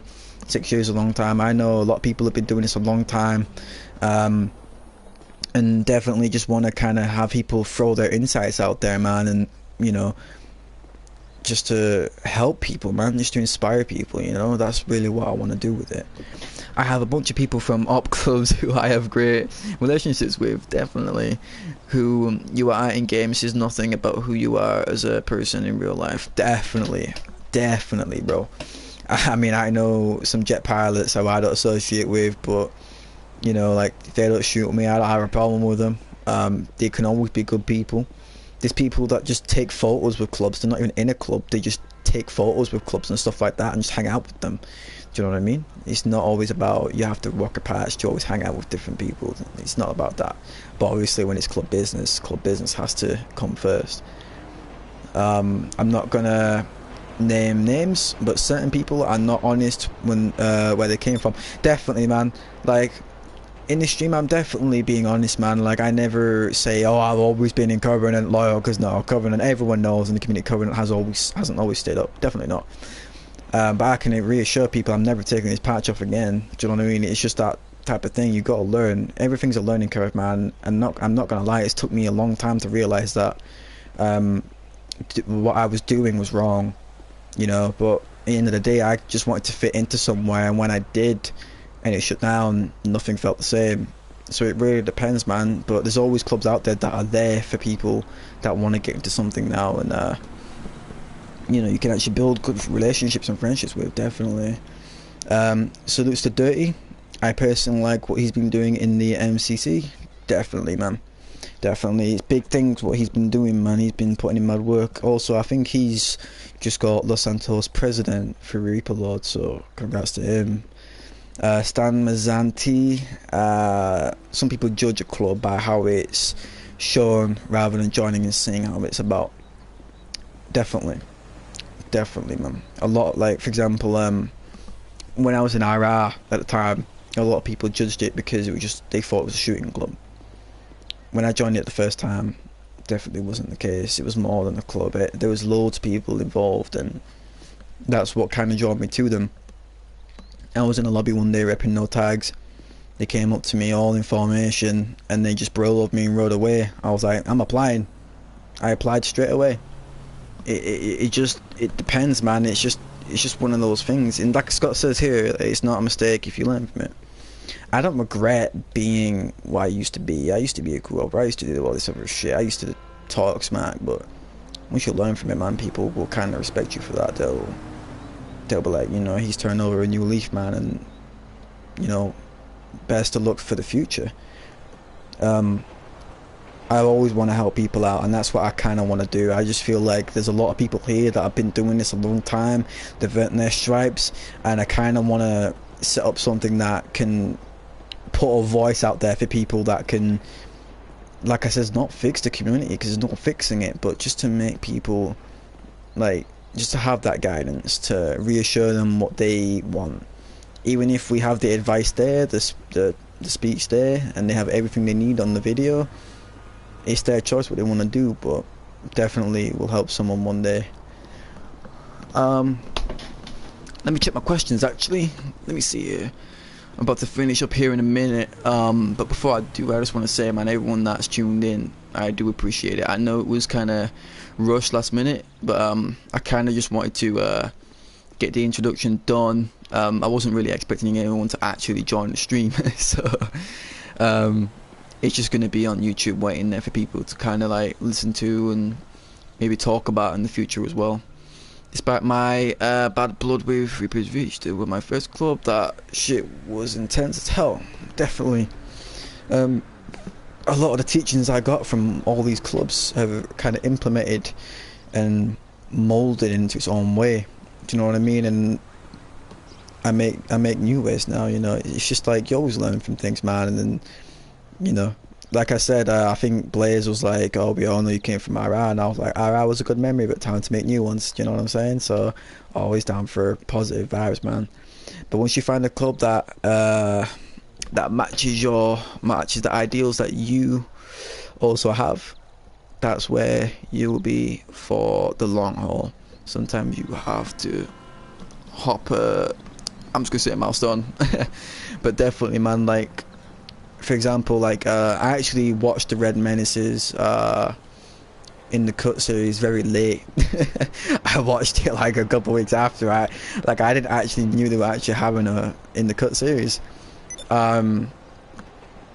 You know, but when I actually joined the stream, well, it wasn't a stream, but it was like a video that was already done. I learned a lot more about what I actually fucking thought about them. You know, I was like, man, well, they're not only just a respectful and organised MC, man, they also have stuff that people want to do, man. People want to chill and have a good bond with people and just have fun on the game, man. Do you know what I mean? It's all about having respect and the way you represent yourself towards other clubs and the community. Definitely should check that episode out. Learned a lot when I was around CVMC back when I was on PS4. Like, shit, there's a lot of shit you show me, I show others and help them. 100 respect. Well, I respect that, definitely, man. I've always wanted to like when I wanted to run as my own president for Covenant, and Covenant wasn't called Covenant, it was called Sons of Covenant back in the day. A lot of people were around back then when our tag was Sons. Then we got kind of shot on by loads of people like, oh, you should remove that, like people are going to think you're Sons of Anarchy. So I was like, you know what, think of an original tag, CVMC. And that's when we actually took the Sons out of Sons of Covenant, because we also had female members in the club. So someone suggested to me, why don't you just call it Covenant? I was like, yeah, hell yeah, man. And then ever since then, man, I've always wanted to show people the right way. For example, Prospect here was an ex-member, but he's always got something new to learn. Covenant wasn't the same how it was back in the day. It's a lot more organised and a lot more structured. And I actually care about other people, you know. When I put this patch on, man, you know, when I actually show up in game, I'm the last I think about. Do you know what I mean? Everyone else comes before me. Same here, bro. There are real good and bad things about every club. Yeah, definitely, man. Highly appreciated. We'd like to promote the Brotherhood side of it all, aside from all the drama and BS. Definitely, bro. Definitely, man. It's always good to, you know, like, because people, like, because this is the thing, man. A lot of people will watch that stream and they're like, I want to be in that. And this is another topic that I want to bring up within the next stream, and it's a big topic. A lot of people would watch that and like, I want to be a part of that, and then they apply, and then they see what they have to do. You know what I mean? And then they're like, shit. And then they think, how the fuck am I going to do this? And then they're just like, nah, and they leave. Do you know what I mean? So I'm going to be talking a lot about that, and how people can, let's say, maintain themselves within a club, and how they can carry on through it, not giving them, let's say, major help, because I mean, there's no way I'm going to be giving advice to prospects that, you know, think that they can maybe cheat with what I have to say, because there's no cheating in getting into a club. There's no way you can cheat. It's not something, it's not like an exam you pass and you get in. Like, it's generally something that you have to take time with and get to know the people, because if you don't know the people and they don't trust you, you ain't getting in. And you can be a prospect for God knows how many months, so people need to also take that into consideration. Don't join a club and think you're going to get it within a couple of weeks, because that's not the case at all. it's about molding a club into into something you can all relate to. Definitely, man. Definitely.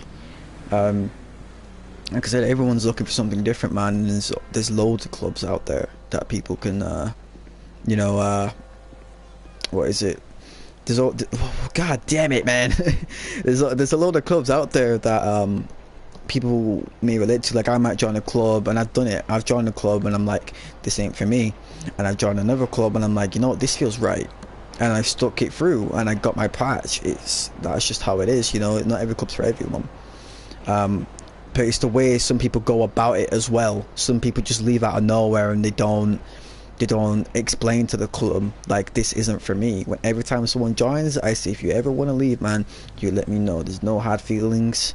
Just know that it'd be a harder chance to get back in if you was to ever come back, man. You may not even get a Covenant support patch. You may even go gatekeepers. Not even that. You may not even get a chance. But like I said, there's always no hard feelings. Apply what you learn from your experiences. Well, from your experiences in every club you are in, and you will eventually find your home. Definitely, man. Like I says, the Red Menace stream is totally a good example, man. And let's say the Banshees one as well. They all came from different clubs, and then they kind of implemented that into their own vision, you know, and they made what they have today, man, and they fucking love it. So that's what people kind of need to take into consideration, man. It's not always about you join one club and you're meant to stay there. Sometimes you're not meant to stay there. Destiny might take you somewhere else. You never know. Yep, we definitely get to those two. We'll get those two, but we give them a period to evaluate us, which is the hangs. It ramps up. It acts up on. It ramps up once they're a probate. Though, alright, yeah, because this screen, it kind of doesn't show like the words full sometimes. It's just kind of like, wow. Hey, you need to get this guy Scott on a stream as well. Yeah, definitely, man. This guy Scott, I'll actually get a few of my Covenant members on the stream, because Scott here is a member. He's a enforcer for Covenant Palito Bay. I've known him for the longest time. I actually know him in real life. I've known him for like 8 and 9 years now in real life as well. He has been around for one of the longest times as well. I think he's been around for 5 years in the MC community, because I know he had to take a break back on PS3, because me and him joined together in every MC we went to, but then when he went, I kind of just found my own path, and then we ended up finding our way back here, man. Definitely. I'm the enforcer of Covenant. I appreciate your support, man. Definitely, man. Yeah, man. So I'm gonna finish up the live stream here in a minute. Not right now exactly. Prospect, can you hear me? Right.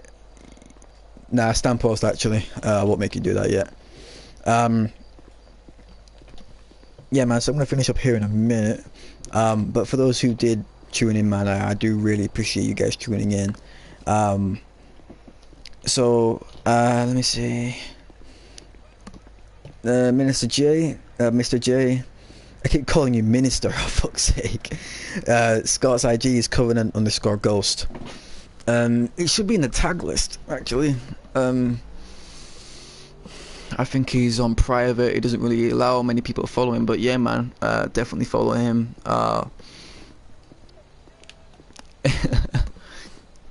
Let me see here. One last question that I got asked as well. I actually want to kind of put it out there. Let me see here. Where is it? God damn it! Right in my notes. It's always great to have people with substantial things to say in the community. We actually talking about it a bit ago. This is the thing, right? This is why I want to start. This is why I wanted to start this, because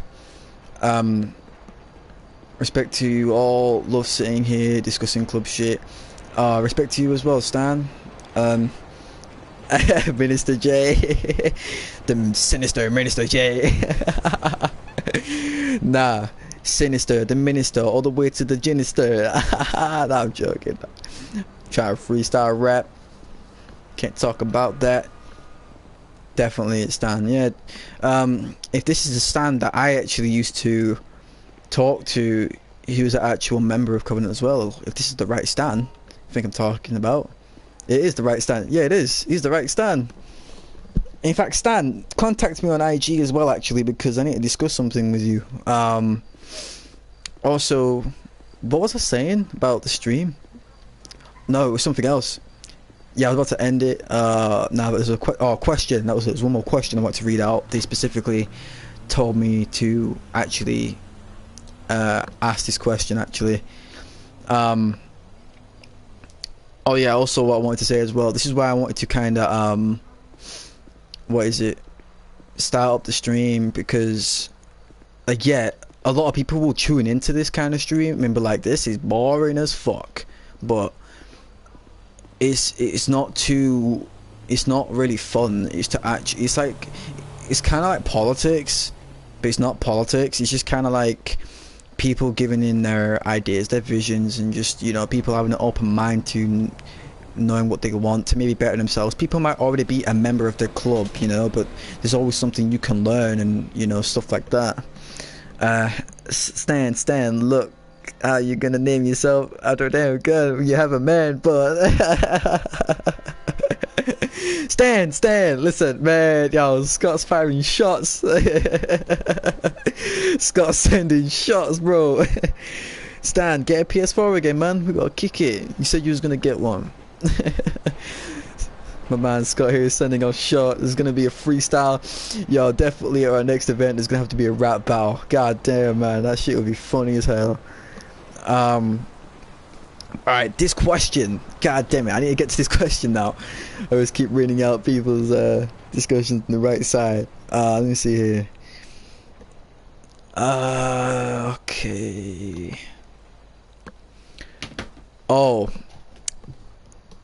Oh yeah, this is a question. I'm just looking at my crew chat because this was a question asked by one of my members.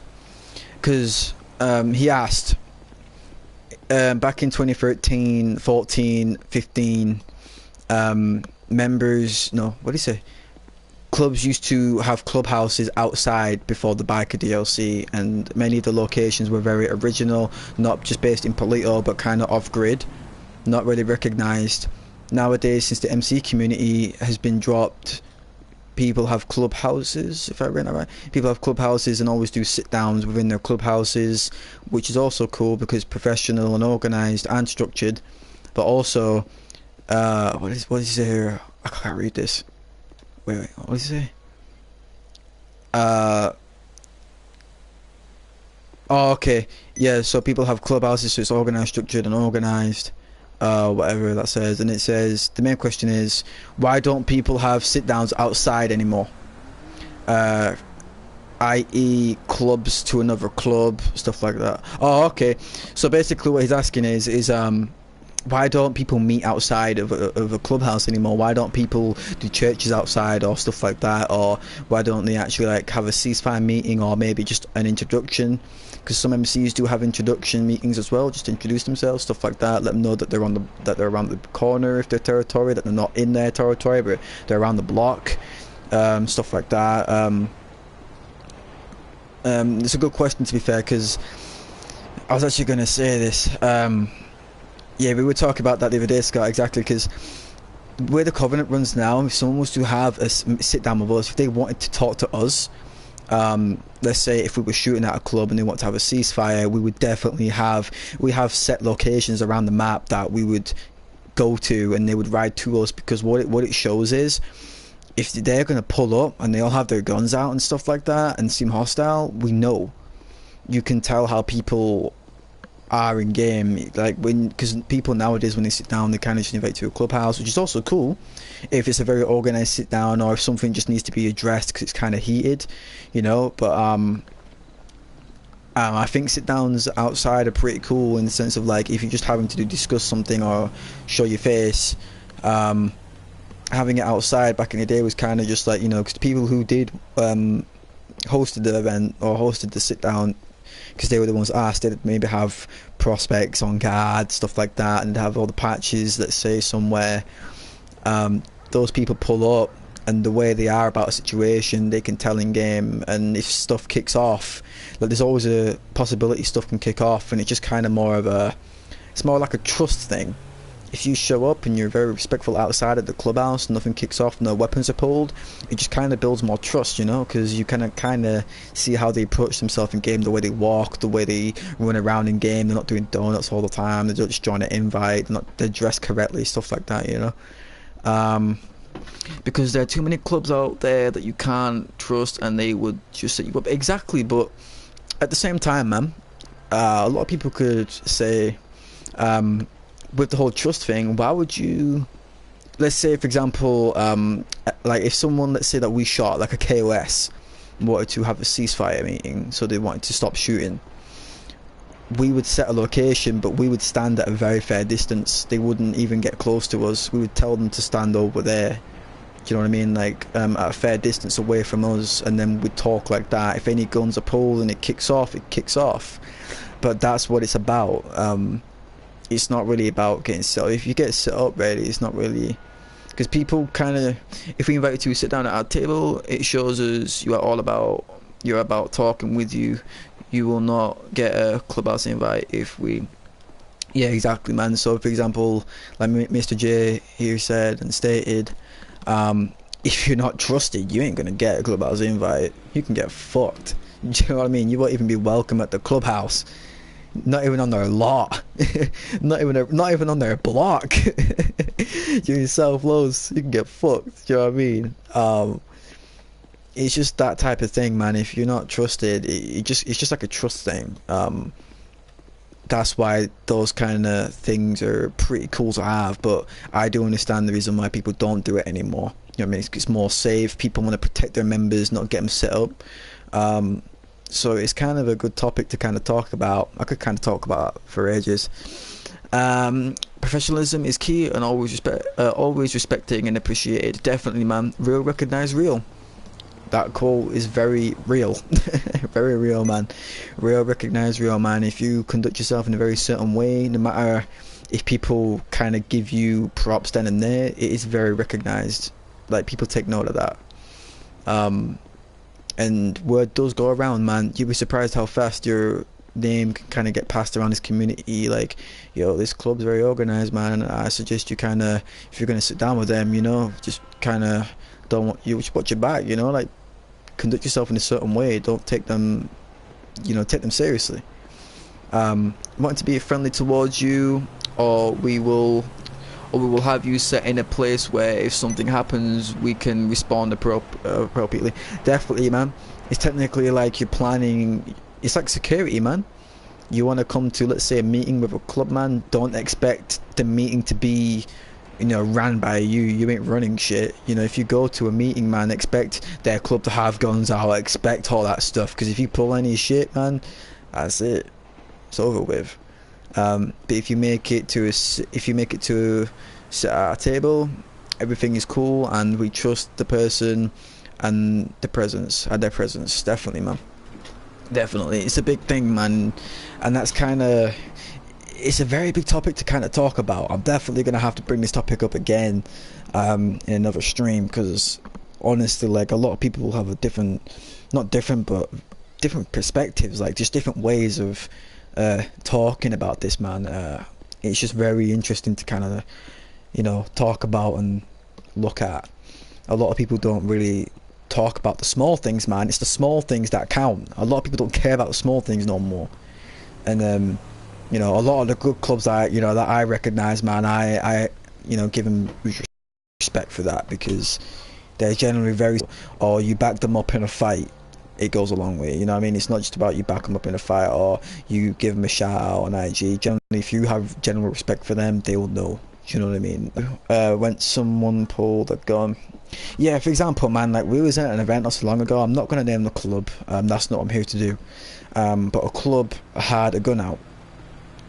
Now, the club wasn't, like, the thing is, the club, they hosted the event, right? But they didn't address to me that like, I don't think I have any rights to say, oh, you should tell me that you're having security, but I never even knew that there was security, because when I actually got to the main meet up, there was no security. It was just the clubs got there, they rode, they parked up, said their highs, whatever. But halfway through the event, they pulled guns out. So my club all pulled guns out and backed up. Do you know what I mean? And everyone else kind of looked at us and thought we were the bad people trying to set the event up. And we're like, no, you know what I mean? If you're gonna have security, you gotta let us know, man, because stuff could kick off. Because if that gun is aimed anywhere near us or any other club that takes that kind of stuff seriously, you're gonna get dropped. There's no questions about it. And then that's how it kind of starts a big fuss, and it's just bullshit that you don't really need as a club, or you know what I mean. But some people just don't really care about that, but they learn anyway. So some people that don't really take it as serious, they can watch this back and the future streams, man, and definitely learn something from it. Definitely true. The small things make or break a club relationship, man. Yeah, definitely true, man. Definitely true. It's not just about, like, even when you're patched, man, your work hasn't finished, and it never will be finished. That's the beginning. Definitely the beginning, man. Prospecting, like, or anything on, like, working your way up to a club or a crew. If you're a member and you're respected as a member, you know, in that sense, like, you're truly involved with the club, you're putting in work, you never stop. It's not a thing where, like, I'm a patch, I can chill out. Do you know what I mean? Like, there's always work to do. There's always something that your club is going to be doing. There's always something that comes up, you know. But it's how you go about those things that make you, you know, make your character, that teach you, you know, because obviously we're all going to make mistakes, but at the same time, it's how we deal with those mistakes that kind of make us who we are, you know, as people, as well as brothers and sisters of a club. But yeah, definitely, let me see, what time is it now? I'm going to end the stream in about 2 minutes. About 2 minutes. And if you are all on GTA right now, I am an invite. I am down to ride. Definitely, man. I'm just going to be chilling in here for a bit longer. Everything you do reflects on your patch. Definitely true. People don't see your actions as the individual person. They see it as a club as a whole. Definitely, man. Very well said. There's nothing I can say that goes against that. No one can really say anything, because, like, don't get it twisted, a lot of people, like, you'd be actually surprised. I'm coming on, bro, can't sleep. Okay, Scott, just join the party, man. A lot of people get it twisted. They're kind of like, they can't really understand that. Like, they think, oh, because I'm a patch, you know, I can do what the fuck I want. But for example, you pull out an RPG in front of another MC, they're gonna look at your MC and go like, oh, well, they're not really telling him off, or they're not really doing anything, you know, stuff like that. Or if your members talking shit to someone, for example, my members aren't allowed to talk shit to anyone. Like, we don't post anything on IG that, you know, involves drama or bullshit. If you want to post a scorecard on us, go ahead. If you want to post a star picture, go ahead. You know, at the end of the day, it's just about how you represent yourself as a person. If you were in a club, definitely, like, for example, I rep Covenant. If someone sees me doing something, they're going to say, Covenant does this. And my members won't even be in the session. But just because it's me, and I'm ripping a Covenant patch, or exposed, or like Covenant talks so much shit, or any other club talks so much shit, you know, just because they have a patch on. That's why when you have a patch, no matter what it is, if you're a support patch and you're doing some fuck shit, or you're a prospect, you know, like me doing what I would do is the respectful thing you do. You would message the main club, you'd message the prez or any sort of form of officer, or even patch member if you can't get a hold of them, and then you kind of address it. Let them know that your prospect's doing something wrong. He's maybe harassing people, or he's doing something they shouldn't be doing. If they don't solve that, and it's clearly that they're not doing what they're supposed to be doing, then that could look bad on them, because they don't really give a shit about what their prospects are doing. Do you know what I mean?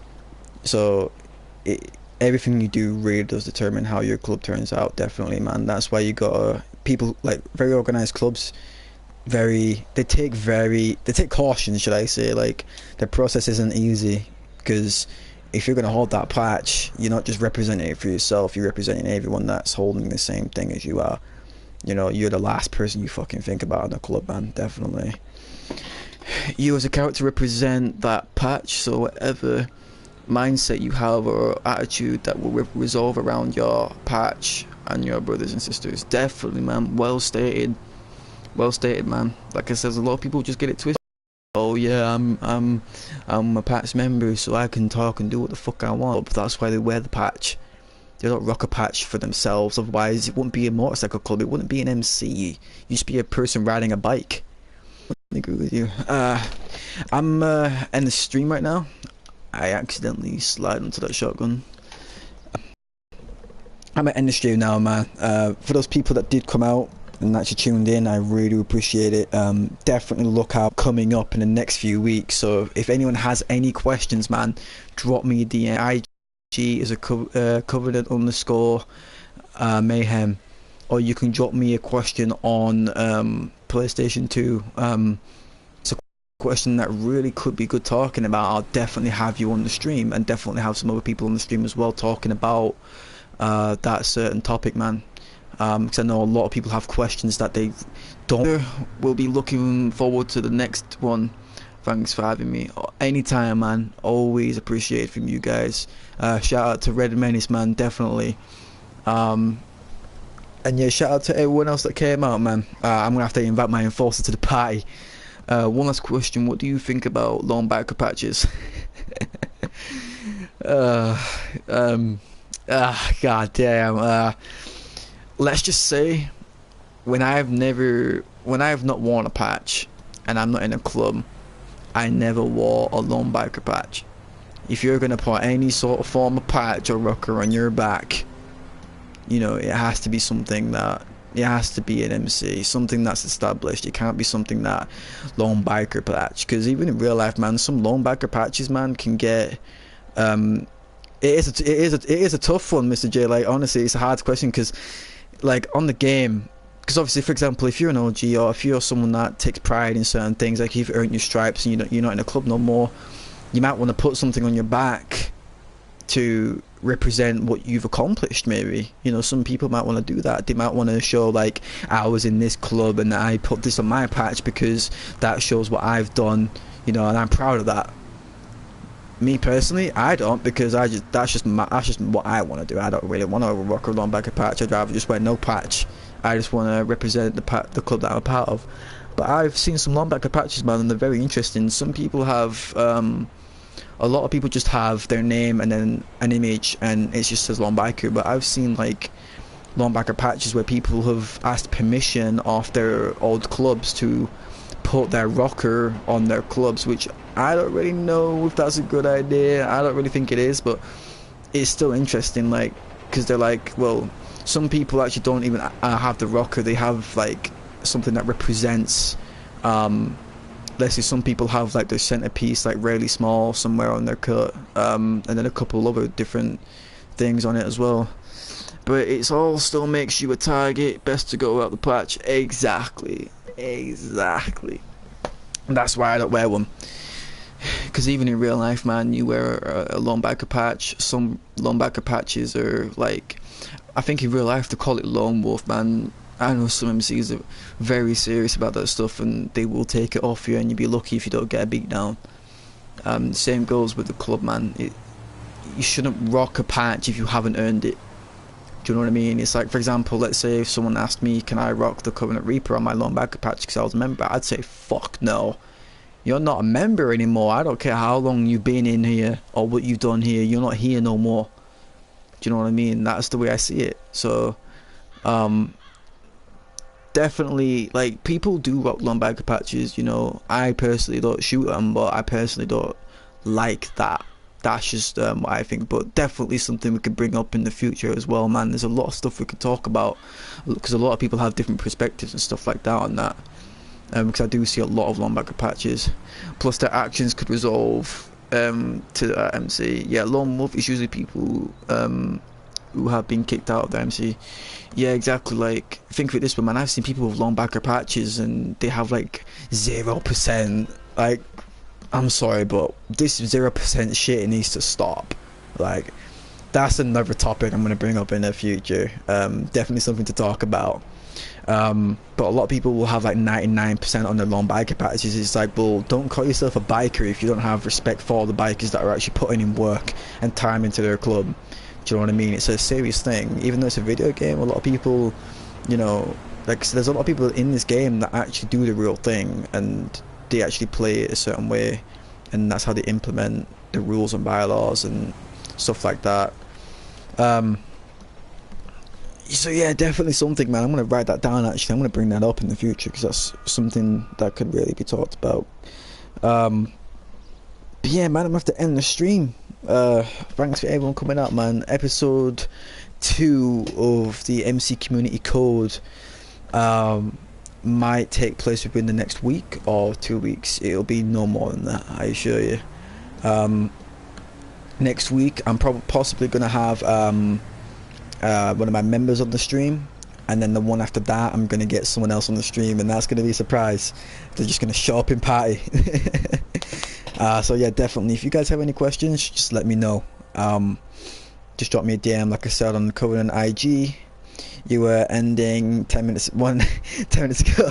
Hey, I'm gonna have to cut that out. Can I cut that out? Can I edit it? Re-download it off of YouTube, edit it, and then re-upload it back.